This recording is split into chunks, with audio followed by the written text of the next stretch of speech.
Okay. നമ്മുടെ അയാദി cloud വേഴ്സിറ്റിയുടെ നവാസിന്റെ എല്ലാം ബിസ്റ്റോക്ക് series 8 ആണ് ഇന്ന് സ്റ്റാർട്ട് ചെയ്യുന്നത് അല്ലെ. അൽഹംദുലില്ലാ, അള്ളാഹുവിന്റെ അനുഗ്രഹം കൊണ്ട് വിജയകരമായി വളരെ ആവേശത്തോടുകൂടെ സന്തോഷത്തോടുകൂടെ കഴിഞ്ഞ 7 സീരീസുകളും ഓരോ കുടുംബത്തിനും അത് ഓരോ വ്യക്തികൾക്കും ഏറെ പഠിക്കാനും ചിന്തിക്കാനും ഒക്കെയുള്ള ഒരുപാട് വ്യത്യസ്തമായ അറിവുകളും തിരിച്ചറിവുകളും നോളേജും ഒക്കെ കിട്ടിയ ഓരോ സീരീസുകളായിരുന്നു. അതുപോലെ തന്നെയാണ് ഇന്ന് 8ാമത്തെ സീരീസിലേക്ക് നമ്മൾ പ്രവേശിക്കുമ്പോൾ വളരെ ആവേശത്തോടുകൂടെ സന്തോഷത്തോടുകൂടെ നിങ്ങൾ എല്ലാവരും വളരെ പ്രതീക്ഷയോടെ കാത്തിരിക്കുന്നത് വ്യത്യസ്തമായ ഒരു അനുഭവമാണ്. പ്രത്യേകിച്ച് എല്ലാവരും അനുഭവിക്കുന്ന, എല്ലാവർക്കും ആവശ്യമുള്ള ഒരു കാര്യമാണ് പാരന്റിങ്ങുമായി ബന്ധപ്പെട്ടുള്ള അറിവുകൾ എന്ന് പറയുന്നത്. പാരന്റിങ്ങുമായി ബന്ധപ്പെട്ട് അറിവുകൾ വേണ്ടാത്ത ആരും തന്നെ ഇല്ല. എല്ലാവർക്കും ആവശ്യമാണ് പാരന്റിങ്ങുമായിട്ട് കണക്ട് ചെയ്തിട്ടുള്ള അറിവുകൾ എന്ന് പറയുന്നത്. കാരണം അവരൊരു ടീച്ചർ ആയിരിക്കാം, അല്ലെങ്കിൽ ഒരു എഞ്ചിനീയർ ആയിരിക്കാം, അതല്ലെങ്കിൽ മറ്റേത് ഫീൽഡ് വർക്ക് ചെയ്യുന്ന ആളാണെങ്കിലും അവരും ഒരു പാരന്റ് ആയിരിക്കുമല്ലോ. മിക്കവാറും ഉമ്മയായിരിക്കാം, അല്ലെങ്കിൽ ഉപ്പയായിരിക്കാം. എന്ത് തന്നെയാണെങ്കിലും എല്ലാവർക്കും ആവശ്യമുള്ളതാണ് പാരന്റിങ്ങിന്റെ അറിവുകൾ. എത്ര കിട്ടിയാലും മതിയാവില്ല. നേരത്തെ ഹിബ മാം പറഞ്ഞതുപോലെ ഒരു ഉമ്മ ജനിക്കുന്നതോടുകൂടെ, ഒരു ഉപ്പ ജനിക്കുന്നതോടുകൂടെ പിന്നെ അവിടെ നിന്ന് അങ്ങോട്ട് പഠനം ആരംഭിക്കുകയാണ്. സാധാരണ എല്ലാ കാര്യങ്ങൾക്കും ഇന്ന് ട്രെയിനിങ് ഉണ്ട്. ആ ട്രെയിനിങ് കഴിഞ്ഞിട്ടാണ് അവർ ജോബിലേക്ക് പ്രവേശിക്കുക. എന്നാൽ ഒരു ട്രെയിനിങ്ങും ഇല്ലാണ്ട് തന്നെ പ്രവേശിക്കുന്ന ഒരു ജോബാണ് ആക്ച്വലി പാരന്റിങ് എന്ന് പറയുന്നത്. അത് പിന്നെ ഉപ്പയാണെങ്കിലും ഉമ്മയാണെങ്കിലും അങ്ങനെ തന്നെയാണ്. എന്നാൽ എക്സ്ട്രാ ആയിട്ട് പല ആളുകളും പുതിയ കാലത്ത് ഒരുപാട് ട്രെയിനിങ്ങുകൾ അറ്റൻഡ് ചെയ്തിട്ട് പിന്നെ പാരന്റ് ആവുന്ന ആളുകളുണ്ട്. പ്രത്യേകിച്ച് ചില കമ്മ്യൂണിറ്റിയിലൊക്കെ ട്രെയിനിങ് അറ്റൻഡ് ചെയ്താൽ മാത്രമേ അവർക്ക് വിവാഹത്തിനാവശ്യമായിട്ടുള്ള സപ്പോർട്ട് അവരുടെ കമ്മിറ്റി ഭാരവാഹികള്, അതല്ലെങ്കിൽ അവരുടെ പള്ളി, അങ്ങനെയുള്ള ആളുകളൊക്കെ ഓർഗനൈസേഷൻ കാര്യങ്ങളൊക്കെ സെറ്റ് ചെയ്ത് കൊടുക്കുള്ളൂ. എന്തിനാണിത്? യഥാർത്ഥത്തിൽ ഒരു പാരന്റ് ആവാൻ ട്രെയിനിങ്ങിന്റെ ഒക്കെ ആവശ്യമുണ്ടോ എന്ന് ചിന്തിക്കുന്ന ചിലരെങ്കിലും ഉണ്ടാവാം അല്ലെ. എന്നാൽ ആലോചിക്കേണ്ട ഒരു കാര്യം എന്ന് പറയുന്നത്, association for learn disability of ഇന്ത്യയുടെ ഫൗണ്ടറായ വി ജോസഫ് സാറിന്റെ ഒരു വളരെ പ്രധാനപ്പെട്ട ഒരു ക്വാർട്ടർ ഉണ്ട്. വിജയിച്ച ഓരോ കുഞ്ഞിന്റെ പിന്നിലും ഒരു രക്ഷിതാവിന്റെ ജാഗ്രതയുണ്ട്, രക്ഷിതാവിന്റെ ശ്രദ്ധയുണ്ട്. അതേസമയം പരാജയപ്പെട്ട ഓരോ കുഞ്ഞിന്റെ പിന്നിലും രക്ഷിതാവിന്റെ അജ്ഞതയുണ്ട് എന്ന് നമ്മളൊന്ന് ആലോചിച്ച് നോക്കിയേ. നമ്മുടെ ഒക്കെ കുടുംബത്തില്, നമ്മുടെ ഒക്കെ നാട്ടില് വിജയിച്ച ഓരോ കുഞ്ഞിനെയും അങ്ങനെ വിജയിക്കുന്ന കുഞ്ഞാക്കി മാറ്റുന്നതിന് പാരന്റിങ്ങിൽ വലിയ റോളുണ്ട്. എന്നാൽ പരാജയപ്പെടുന്നിടത്തും പാരന്റിൽ ചില റോളുകളുണ്ട്. എന്നാൽ ചില സമയത്ത് നമ്മൾ അത് തിരിച്ചറിയാതെ പോവാറുണ്ട്. എന്റെ പ്രശ്നം കൊണ്ടാണ്, അല്ലെങ്കിൽ എന്റെ ചില അറിവില്ലായ്മ കൊണ്ടാണ്, അല്ലെങ്കിൽ ഞാൻ ഇടപെടുന്ന ചില രീതിയിലുള്ള പ്രശ്നം കൊണ്ടാണ് എന്റെ കുട്ടിയിൽ പഠന പ്രശ്നങ്ങളാവട്ടെ, അതല്ലെങ്കിൽ അവരുടെ ബിഹേവിയറൽ ഇഷ്യൂസുകളാവട്ടെ, ജീവിത വിജയത്തിലേക്ക് ആവശ്യമായ തോട്ട്സുകള്, ബിലീഫ്സുകള്, ചിന്തകള്, പ്രവർത്തനങ്ങള്, ഇതെല്ലാം രൂപപ്പെടാത്തതിന്റെ പിന്നിൽ എനിക്കും ചില റോളുകൾ ഉണ്ട്, അല്ലെങ്കിൽ ഞാനും അതിൽ ചില കാരണക്കാരാണ് എന്ന് നമുക്ക് ചിന്തിക്കാൻ സാധിക്കാറുണ്ടോ എന്നൊന്ന് ആലോചിച്ച് നോക്കിയേ. യഥാർത്ഥത്തിൽ വിജയിക്കുന്ന ഓരോ കുഞ്ഞിന്റെ പിന്നിലും പുറകിലും ഒരു രക്ഷിതാവിന്റെ നിരന്തരമായ ശ്രദ്ധയുണ്ടാവും എന്നതാണ് സത്യം. അപ്പൊ വിജയിക്കുന്ന മക്കളാവണം എന്നത് എല്ലാ രക്ഷിതാക്കളും ആഗ്രഹിക്കുന്നുണ്ട്. നമ്മൾ ആഗ്രഹിക്കുന്നുണ്ട്. ഞാനൊരു പാരന്റാണ്, ഞാനൊരു ഉപ്പയാണ്, എന്റെ മക്കള് വിജയിക്കണം എന്ന് അതിയായി ഞാൻ ആഗ്രഹിക്കുന്നുണ്ട്. എല്ലാ രക്ഷിതാക്കളും അങ്ങനെ തന്നെയാണ്. പക്ഷെ ഈ ആഗ്രഹമില്ലാത്തത് കൊണ്ടാണോ മക്കൾ പലപ്പോഴും, പല കുട്ടികളും ജീവിതത്തിൽ പരാജയപ്പെട്ടു പോകുന്നത്? ഈ ജീവിതത്തിലെ പരാജയം എന്ന് പറയുന്നത് എന്താണ് എന്നതൊക്കെ നമ്മൾ കൂടുതലായിട്ട് ഇനിയും നമ്മളായിട്ട് ചർച്ച ചെയ്യേണ്ടതായിട്ട് വരും അല്ലെ. നിങ്ങൾ ആലോചിച്ച് നോക്കുക, ജീവിതത്തിന്റെ പരാജയം എന്ന് പറഞ്ഞാൽ എന്താണ്? ഫുൾ A+ വാങ്ങാത്തത് ജീവിതത്തിന്റെ പരാജയമാണോ? അതല്ലെങ്കിൽ പിന്നെ പരീക്ഷകളിൽ തോറ്റുപോകുന്നത് ജീവിതത്തിന്റെ പരാജയമാണോ? ഇങ്ങനെ നമ്മൾ കുറച്ചും കൂടെ വൈഡായിട്ട് ചിന്തിക്കേണ്ടി വരും. എന്താണ് ജീവിതത്തിന്റെ വിജയം എന്നത്? എന്ത് തന്നെയാണെങ്കിലും ഒരു വ്യക്തിയെ കാണുമ്പോ അല്ലെങ്കിൽ അവരെ കുറിച്ച് നമ്മൾ മനസ്സിലാക്കുമ്പോ അദ്ദേഹം ജീവിതത്തിൽ വിജയിച്ച മനുഷ്യനാണ് കേട്ടോ, അല്ലെങ്കിൽ അദ്ദേഹം ജീവിതത്തിൽ വിജയിച്ച ഒരാളാണ് എന്നൊക്കെ പലരെ കുറിച്ച് നമ്മൾ പറയാറുണ്ട്. അങ്ങനെ വിജയിച്ചൊരു വ്യക്തിയായി മാറിയതിന്റെ പിന്നിലുള്ള ചരിത്രം പരിശോധിക്കുമ്പോൾ നമുക്ക് മനസ്സിലാക്കാൻ സാധിക്കാറുണ്ട് അവരുടെ രക്ഷിതാവാർ അങ്ങനെയാണ് വളർത്തിയത് എന്നത്. അതേ സന്ദർഭത്തിൽ തന്നെ ഒരു ഉമ്മക്ക് 2 മക്കളുണ്ട്, അല്ലെങ്കിൽ ഒരു ഉപ്പക്ക് 2 മക്കളുണ്ട്. ഈ ഒരാൾ ജീവിതത്തിൽ വിജയിച്ചു, മറ്റാൾ ജീവിതത്തിൽ പരാജയപ്പെട്ടു. അതെന്തുകൊണ്ടാണ് സാറേ അപ്പൊ അങ്ങനെ സംഭവിക്കുന്നത്? ചില പാരന്റിങ് ക്ലാസ് എടുക്കുന്ന സമയത്ത് സാധാരണ എന്നോട് ചോദിക്കാറുള്ള ചോദ്യമാണ്. എനിക്ക് 5 മക്കളുണ്ട് സാർ, 4 പേരും അടിപൊളി, അവർക്ക് ഹോംവർക്ക് കിട്ടിയാൽ കറക്റ്റ് ആയിട്ട് അവർ ചെയ്യും, ഞാൻ എന്തെങ്കിലും കാര്യങ്ങൾ ചെയ്യാൻ പറഞ്ഞാൽ അവർ കൃത്യമായിട്ട് അത് അനുസരിക്കും. അതേസമയം ഒരുത്തനുണ്ട് സാർ, അവനെ കൊണ്ട് ആവേല, ഭയങ്കര കുരുത്തക്കേടാണ്, ഇങ്ങോട്ടെന്ന് പറഞ്ഞാൽ അങ്ങട്ടേ അവൻ പോവുള്ളൂ. എന്താണ് സർ, ഇത് എന്റെ പ്രശ്നമാണോ? അങ്ങനെയാണെങ്കിൽ 4 പേർക്കും ഇതേ പ്രശ്നം ഉണ്ടാവേണ്ടതില്ലേ എന്ന് ചോദിക്കാറുണ്ട് അല്ലെ? എന്നാൽ എന്റെ പ്രിയപ്പെട്ടവരെ, 4 പേരെ വളർത്തുന്നിടത്ത് നിങ്ങൾ വിജയിച്ചു. അതേസമയം ഈ ഒരു കുഞ്ഞിനെ വളർത്തേണ്ടടുത്ത് ഡിഫറെന്റ് ആയ രീതിയായിരുന്നു. ഓരോ കുഞ്ഞും ഡിഫറെന്റ് ആണ്. ഓരോ കുഞ്ഞിനെയും ഈ ലോകത്തേക്ക്, ഓരോ ആത്മാവിനെയും ഈ ലോകത്തേക്ക് സൃഷ്ടിക്കുന്നതിന്റെ പിന്നിൽ ദൈവത്തിന്, പടച്ച റബ്ബിന് ഒരു പ്രത്യേകമായ ലക്ഷ്യം ഉണ്ടാവും. സോൾ പർപ്പസ് എന്ന് പറയും. അതിന് വേണ്ടിയിട്ടാണ് നമ്മളൊക്കെ സൃഷ്ടിച്ചത്. എന്നെ സൃഷ്ടിച്ച പർപ്പസിനായിരിക്കില്ല എന്റെ വൈഫിനെ സൃഷ്ടിച്ചിട്ടുണ്ടാവുക, നമ്മളെ സൃഷ്ടിച്ച പർപ്പസിനായിരിക്കില്ല നമ്മുടെ ഹസ്ബൻഡുമാരെ സൃഷ്ടിച്ചിട്ടുണ്ടാവുക. അതിൽ തന്നെ ഏറ്റവും മുതിർന്ന കുട്ടിയെ സൃഷ്ടിച്ച പർപ്പസ് ആയിരിക്കില്ല ഇളയ കുട്ടീനെ സൃഷ്ടിച്ചിട്ടുണ്ടാവുക. അപ്പൊ ആ പർപ്പസിലേക്ക് എത്തിക്കാൻ ആവശ്യമായ വ്യത്യസ്തമായ സന്ദർഭത്തിലൂടെ നമ്മളെ പടച്ച റബ്ബ് അല്ലെങ്കിൽ ദൈവം നമ്മളെ കടത്തിവിടും എന്നതാണ് സത്യം. ആ സാഹചര്യങ്ങളിലൂടെ പോകുമ്പോഴായിരിക്കും പലപ്പോഴും അവർ ജീവിതത്തിൽ വിജയിക്കാൻ ആവശ്യമായിട്ടുള്ള കപ്പാസിറ്റികൾ ബിൽഡ് ചെയ്യുന്നുണ്ടാവുക. ഒന്ന് ആലോചിച്ച് നോക്കിയേ, നമ്മുടെ കുടുംബത്തിൽ ഉണ്ടാകുന്ന, നമ്മുടെ പാരന്റിങ്ങിൽ ഉണ്ടാകുന്ന പല ഇഷ്യൂസുകൾ ഉണ്ട്. ഞാൻ എപ്പോഴും പറയാറുണ്ട്, കുട്ടികൾ അനുസരിക്കുന്നില്ല എന്നത് അല്ലെ, അനുസരണക്കേടാണ് പലപ്പോഴും പല കുടുംബത്തിലുള്ള പല രക്ഷിതാക്കളുടെ ഏറ്റവും വലിയ തലവേദന അനുസരണക്കേടാണ് അല്ലെ. ഒന്ന് ആലോചിച്ച് നോക്കിയേ, അനുസരണക്കേട് ഭയങ്കരമായ തലവേദനകൾ ഉണ്ടാകാറില്ലേ? എന്നാൽ ഇതിന്റെ പരിഹാരം എന്താണ്? പലപ്പോഴും കുഞ്ഞിന്റെ പ്രശ്നമാണ്. അവൻ എത്ര പറഞ്ഞാലും അനുസരിക്കുന്നില്ല സാർ. ആസ് എ കൗൺസിലർ എന്ന നിലക്ക് പലപ്പോഴും കൗൺസിലിങ്ങിന് വേണ്ടി കുട്ടികളെ കൊണ്ടുവരാറുണ്ട്. എന്താ പ്രശ്നം? അനുസരിക്കുന്നില്ല. ആരെയും പേടിയില്ല. പഴയ കാലത്ത് ആ കുട്ടികളൊന്നും അങ്ങനെ ആയിരുന്നില്ല. ആര് പറഞ്ഞാലും മുതിർന്നവരാണോ പറയുന്നത് അത് അനുസരിക്കായിരുന്നു, അത് പേടിയോടുകൂടെ കാണാറുണ്ടായിരുന്നു. പക്ഷെ ഇപ്പത്തെ കുട്ടികളൊന്നും പറഞ്ഞാൽ കേൾക്കൂല സാർ അല്ലേ? എന്നാൽ ഞാൻ ചോദിക്കട്ടെ, എന്ത് പറയുന്നു എന്നതിനേക്കാൾ പ്രധാനമാണ് എങ്ങനെ പറയുന്നു എന്നത്. നമ്മുടെ കുട്ടിയോട് എങ്ങനെ പറയണം എന്നത് നമ്മുടെ തീരുമാനമാണ്. അതിനനുസരിച്ചാണ് കുട്ടികൾ അതിനെ എങ്ങനെ അക്സെപ്റ്റ് ചെയ്യണം എന്ന് തീരുമാനിക്കുന്നത്. ഒന്ന് ആലോചിച്ച് നോക്കിയേ, നമ്മുടെ വീട്ടിലേക്ക് ആവശ്യമായിട്ടുള്ള ഒരു പ്രോഡക്റ്റ് എന്തും ആവാം. പഞ്ചസാര ആയിരിക്കാം, അതല്ലെങ്കിൽ ഉപ്പായിരിക്കാം, അതല്ലെങ്കിൽ എന്തും ആവാം, ഉള്ളി ആവാം, തക്കാളി ആവാം, എന്തെങ്കിലും ഒരു വസ്തു തീർന്നു പോയിട്ടുണ്ട്. ഇത് മോന് കൊണ്ടുവരണം, കടയിൽ പോയിട്ട് അത് വാങ്ങിച്ചു കൊണ്ടുവരണം. സാധാരണഗതിയിൽ ഒരു രക്ഷിതാവ് എങ്ങനെയാണ് ഈ കുട്ടിയോട് ഇത് ഉപദേശിക്കുക? മോനെ പഞ്ചാര കഴിഞ്ഞിട്ടുണ്ട്, അത് വേഗം പോയിട്ട് വാങ്ങിക്കൊണ്ടെന്നേ അല്ലെ, ഇന്ന ഇക്കാക്കാന്റെ കടയിൽ നിന്നിട്ട് ആ പഞ്ചസാര വാങ്ങിട്ട് വാ എന്ന് പറയൂ അല്ലെ. സ്വാഭാവികമായിട്ട് അതല്ലേ സംഭവിക്കാറുള്ളത്. അങ്ങനെ ഇവൻ എന്ത് ചെയ്യും? ഈ പറയുന്ന ടോൺ അനുസരിച്ചാണ് ഇതിന് അവന് ഇഷ്ടപ്പെടുന്നതും ഇഷ്ടമില്ലാതെയാവുന്നതുമെല്ലാം.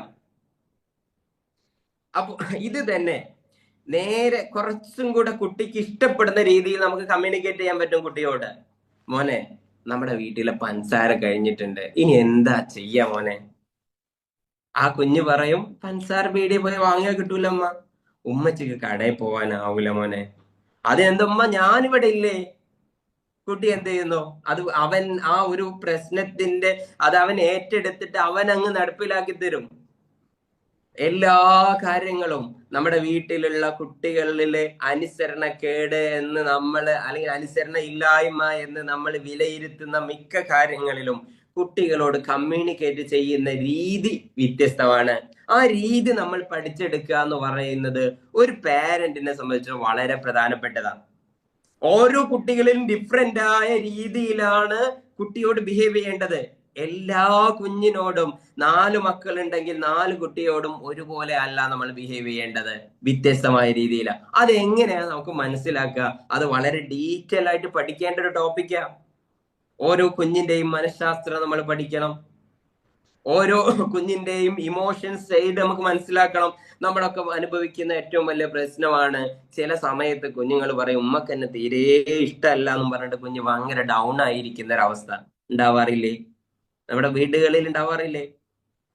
അതേസമയം നമുക്കറിയാലോ അവനെ നമുക്ക് ഭയങ്കര ഇഷ്ടമാണ്, അവനെ ഞാൻ എന്തൊക്കെ രീതിയിൽ സാറേ, ഞാൻ എന്തൊക്കെ രീതിയിൽ എന്റെ കുഞ്ഞിനെ പരിപാലിച്ചിട്ടുണ്ടെന്നറിയോ, അവനെ പരിഗണിക്കുന്നുണ്ടെന്നറിയോ, എന്നാലും അവൻ പറയും ഉമ്മക്ക് എന്നെ ഇഷ്ടമല്ല, ഉപ്പക്കും എന്നെ ഇഷ്ടമല്ല, എന്നെ ആർക്കും വേണ്ട. ഇതെന്തുകൊണ്ടാ സംഭവിക്കുന്നത്? ആ കുഞ്ഞിന് നമ്മുടെ സ്നേഹം ഫീൽ ചെയ്തിട്ടില്ല. കുഞ്ഞിന് നമ്മുടെ സ്നേഹം ഫീൽ ചെയ്തിട്ടില്ല. പലർക്കും സ്നേഹമുണ്ട്, പക്ഷെ ഈ സ്നേഹം ഉള്ളിലുണ്ടായതുകൊണ്ട് മാത്രം കാര്യമില്ല. സ്നേഹം അത് പ്രകടിപ്പിക്കാനുള്ളതാണ്, പ്രകടിപ്പിച്ചാൽ മാത്രം പോരാ, ആ സ്നേഹമായിട്ട് കുഞ്ഞിൽ എത്തണം. പലപ്പോഴും നമ്മുടെ സ്നേഹപ്രകടനങ്ങൾ കുഞ്ഞിലേക്ക് എത്തുന്നത് ദേഷ്യപ്രകടനമായിട്ടാണ്, കുഞ്ഞുങ്ങൾക്ക് അസ്വസ്ഥതമായിട്ടാണ് എത്തുന്നത്. അങ്ങനെ ഉണ്ടാവും സാറേ? സ്നേഹപ്രകടനങ്ങൾ എങ്ങനെയാണ് കുട്ടികൾ ഇഷ്ടമല്ലാതെ എത്തുക, അല്ലെങ്കിൽ അതെങ്ങനെയാണ് അവർക്ക് അസ്വസ്ഥതയായിട്ട് ദേഷ്യമായിട്ടും വെറുപ്പായിട്ടൊക്കെ എത്താറെങ്കിൽ എങ്ങനെയാണ് എന്നുള്ളൊരു ചോദ്യമില്ലേ? ഞാനൊരു സിമ്പിൾ ആയിട്ടുള്ള ഒരു ഉദാഹരണം പറഞ്ഞിട്ട് നിങ്ങൾക്ക് അതിനെ കുറച്ചുകൂടെ മനസ്സിലാകുന്ന രീതിയിൽ ഒരു എക്സാമ്പിൾ ഞാൻ പറഞ്ഞു തരാം. ഒന്ന് ആലോചിച്ച് നോക്കിയേ. നമ്മള് നമ്മുടെ വീട്ടില് നമ്മുടെ ഹസ്ബൻഡിൽ നിന്ന് അല്ലെങ്കിൽ നമ്മുടെ ഭാര്യയിൽ നിന്ന് നമുക്ക് ഇഷ്ടമില്ലാത്ത എന്തെങ്കിലും ഒരു കാര്യം കണ്ടു. ഒരു ഉദാഹരണത്തിന് നമുക്ക് പറയാം, സിഗരറ്റ് വലിക്കുന്ന ഒരു സ്വഭാവം നമ്മുടെ ഹസ്ബൻഡിനുണ്ട് എന്ന് സങ്കല്പിക്കുക. അങ്ങനെ സിഗരറ്റ് വലിക്കുന്ന ഒരിക്കലും ഒരു ഭാര്യ ഒരിക്കലും ഇഷ്ടപ്പെടൂല.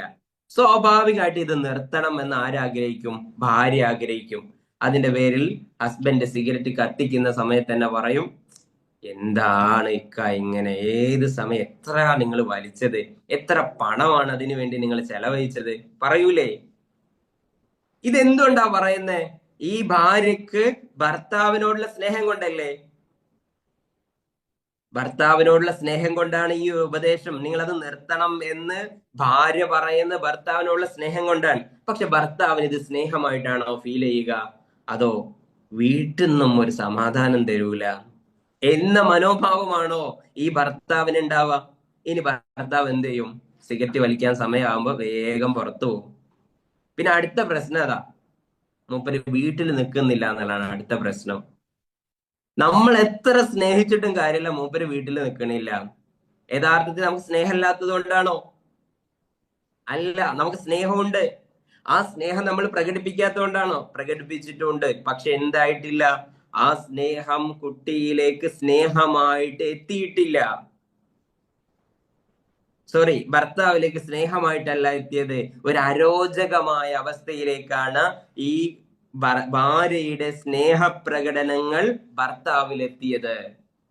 ഇങ്ങനെയാണെങ്കിൽ നമ്മുടെ കുഞ്ഞുങ്ങളിലും ഇതുപോലെ സംഭവിക്കാറില്ലേ? നമ്മൾ കുഞ്ഞിനോട് പഠിക്കുക എന്ന് പറയുന്നത് എന്തുകൊണ്ടാ? അവൻ പഠിച്ചിട്ട് നല്ല മാർക്ക് വാങ്ങണം, എന്നിട്ട് അവൻ ജീവിതത്തിൽ വിജയിക്കണം. ഇത് നമ്മൾക്ക് കുട്ടിയോടുള്ള സ്നേഹമല്ലേ? പക്ഷെ കുട്ടിയുടെ ഭാഗത്തുനിന്ന് ആലോചിച്ച് നോക്കി, ഈ പഠിക്കുക എന്നെ പറയുന്നത് കുട്ടിയുടെ മൈൻഡിൽ അതിനോടുള്ള അവസ്ഥ എന്തായിരിക്കും? ഈ ഉമ്മക്ക് ഇതല്ലാണ്ട് വേറെന്തെങ്കിലും പറയാനുണ്ടോ? ഇല്ലേ? ചോദിച്ചിട്ടില്ലേ കുട്ടികൾ? ഇല്ലേ? ചോദിച്ചിട്ടില്ലെങ്കിൽ ചിലരുടെ ഉള്ളിലില്ലേ? ഞാൻ ഒരിക്കലും ഒരു സ്കൂളില് കുട്ടികൾക്ക് ക്ലാസ് എടുക്കാൻ വേണ്ടി പോയി. 3ാം ക്ലാസ്സിലെ ക്ലാസ്സിൽ പോയിട്ട് ഞാൻ ചോദിച്ചു, നിങ്ങൾക്ക് നിങ്ങളുടെ ഉമ്മക്ക് നിങ്ങളോട് അല്ലെങ്കിൽ നിങ്ങളുടെ രക്ഷിതാവിന് നിങ്ങളോട് സ്നേഹമുണ്ട് എന്ന് ഉറപ്പുള്ള ആൾക്കാർ കൈവക്കണം. ഞാൻ എന്റെ പ്രിയപ്പെട്ട ഉമ്മമാരോട് ചോദിക്കട്ടെ, ഉപ്പമാരോടൊക്കെ ചോദിച്ചു നോക്കട്ടെ, നിങ്ങളുടെ കുഞ്ഞിനോട് സ്കൂളിൽ നിന്ന് ഒരു ട്രെയിനർ അല്ലെങ്കിൽ ഒരു അധ്യാപകൻ ചോദിക്കുകയാണ്, നിങ്ങളുടെ രക്ഷിതാക്കൾക്ക് നിങ്ങളുടെ സ്നേഹം ഉണ്ട് എന്ന് ഉറപ്പുണ്ടോ എന്ന് ചോദിച്ചാൽ നിങ്ങളുടെ കുഞ്ഞ് എന്ത് ആൻസർ ആയിരിക്കും പറയാ? ഉണ്ട് എന്നോ ഇല്ല എന്നോ? ഉണ്ട് എന്ന് പറയൂലേ? ഇങ്ങനെ തന്നെ ആയിരിക്കാം ഞാൻ ആ ചോദിച്ച ക്ലാസ് റൂമിലെ മുഴുവൻ രക്ഷിതാക്കളുടെയും ആൻസർ ഉണ്ട് എന്ന് തന്നെ ആയിരിക്കാം പറയുന്നുണ്ടാവുക. പക്ഷേ അൺഫോർച്ചുനേറ്റ്ലി ഈ കുട്ടികളിൽ 70% കുട്ടികൾക്കും ഉറപ്പില്ല എന്റെ രക്ഷിതാവിന് എന്നോട് സ്നേഹമുണ്ട്. 30% കുട്ടികളാണ് എന്റെ രക്ഷിതാക്കൾക്ക് എന്നോട് സ്നേഹമുണ്ട്, ഇഷ്ടമുണ്ട് എന്ന് ഉറപ്പായിട്ട് കൈവക്കിയത്. 30% കുട്ടികൾ. ഇത് ഞാൻ കേറിയ ക്ലാസിന്റെ മാത്രം പ്രത്യേകത ആയിരിക്കില്ലല്ലോ. ഒട്ടുമിക്ക കുട്ടികളുടെയും പ്രത്യേകത ഇത് തന്നെയാണ്. ഉമ്മക്ക് സ്നേഹമുണ്ട്, ഉപ്പക്ക് കുഞ്ഞിനോട് സ്നേഹമുണ്ട്, പക്ഷെ അത് കുഞ്ഞിന് എന്ത് ചെയ്യാൻ പറ്റുന്നില്ല, മനസ്സിലാക്കാൻ പറ്റുന്നില്ല. അതല്ലെങ്കിൽ കുഞ്ഞിന് ഫീൽ ചെയ്യുന്ന രീതിയിലേക്ക് നമ്മുടെ സ്നേഹപ്രകടനങ്ങൾ എത്തുന്നില്ല. അപ്പൊ നമ്മൾ അവിടെ ഡീറ്റെയിൽ ആയിട്ട് പഠിക്കേണ്ടത് എങ്ങനെയാണ് ഓരോ കുഞ്ഞിനും മനസ്സിലാവുന്ന രീതിയിൽ സ്നേഹം പ്രകടിപ്പിക്കേണ്ടത് എന്ന് നമ്മൾ പഠിക്കേണ്ടതില്ലേ? അത് ഡീറ്റെയിൽ ആയിട്ട് നമ്മൾ പഠിക്കണം. അത് ഒരുപാട് പരത്തി പഠിക്കേണ്ട ഒരു ടോപ്പിക്കാണ്. ഇങ്ങനെ 1 മണിക്കൂർ കൊണ്ട് മാത്രം പറഞ്ഞു തീർക്കാൻ കഴിയുന്ന കാര്യങ്ങളല്ല. നമ്മുടെ നവാസിലും അയാദിലും ഒക്കെ ആയിട്ടുള്ള വ്യത്യസ്തമായിട്ടുള്ള പാരന്റിങ് സെഷൻസുകൾ ഉണ്ട്. ഷോർട്ട് ടൈം പാരന്റിങ് സെഷൻസുകളും അതുപോലെ ലോങ് ടൈം പാരന്റിങ് സെഷൻസുകളും ഒക്കെ ഉണ്ട്.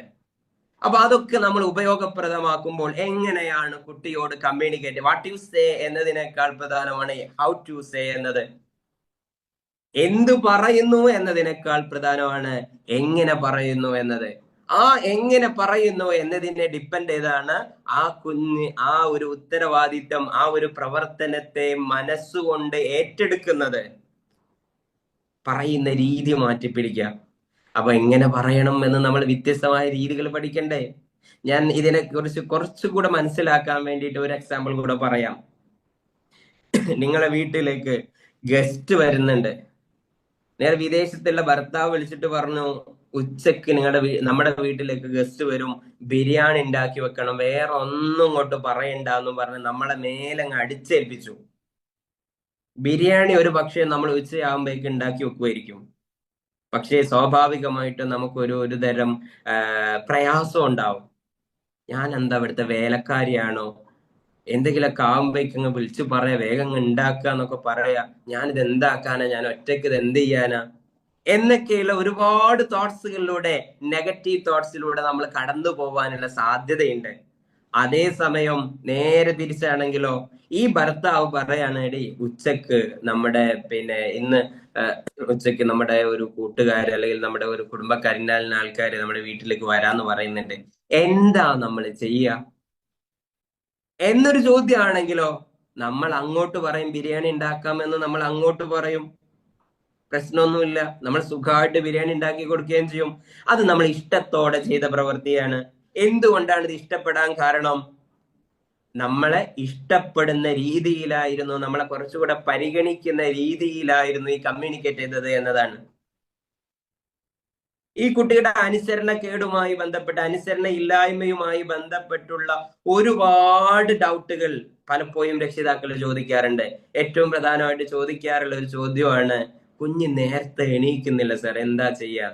ഈ അടുത്ത് ഞാനൊരു ക്ലാസ് എടുത്തോണ്ടിരിക്കുമ്പോ എന്നോടൊരു സ്റ്റുഡന്റ് ചോദിച്ചു, സാറേ എന്റെ മോന് 7 മണിയാവും അവൻ എണീക്കാൻ, അതുവരെ എത്ര വിളിച്ചാലും അവൻ എണീക്കൂല.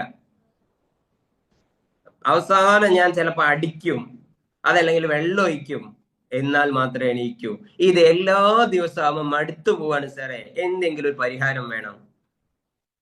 ഞാൻ അവരോട് ചോദിച്ചു, നിങ്ങളുടെ കുട്ടി രാവിലെ 5 മണിക്ക് ഒരു ടൂറ് പോവാനുണ്ട്, കൂട്ടുകാരോട് ഒന്നിച്ച് അല്ലെങ്കിൽ ഫാമിലി ഒന്നിച്ച് കുട്ടിക്ക് ഇഷ്ടപ്പെട്ട സ്ഥലത്തേക്ക് ടൂറ് പോവാനുണ്ട് എന്ന് കുട്ടിക്ക് ഓർമ്മയുണ്ടെങ്കിൽ 5 മണിക്ക് കുട്ടി എണീക്കോ ഇല്ലേ? ആ എണീക്കുന്നത് സന്തോഷത്തോടെയാണോ എണീക്കുക, അതോ സങ്കടത്തോടെ, ഇഷ്ടമില്ലാതെയാണോ എണീക്കുക? അപ്പൊ എന്റെ ഈ സ്റ്റുഡന്റ് പറഞ്ഞു, തീർച്ചയായും അവൻ സന്തോഷത്തോടെ തന്നെ എണീക്കും സർ. അങ്ങനെയാണെങ്കിൽ എല്ലാ ദിവസവും അവൻ എന്തുകൊണ്ട് സന്തോഷത്തോടെ എണീക്കാൻ പറ്റുന്നില്ല? അവൻ എണീറ്റതിനു ശേഷം ചെയ്യാൻ പോകുന്ന കാര്യങ്ങളെ കുറിച്ച് അവനിക്ക് സന്തോഷങ്ങൾ രൂപപ്പെടുത്താൻ നമുക്ക് സാധിച്ചിട്ടില്ല എന്നതല്ലേ? മദ്രസയിലേക്ക് പോകാൻ കുട്ടിക്ക് ഇഷ്ടമല്ല, സ്കൂളിലേക്ക് പോകാൻ കുട്ടിക്ക് ഇഷ്ടമല്ല, എന്തുകൊണ്ട് എന്നൊരു ചോദ്യമില്ലേ? എന്തുകൊണ്ടാണ് മദ്രസയിലേക്ക് പോകാൻ കുട്ടിക്ക് ഇഷ്ടമില്ലാതെയായത്?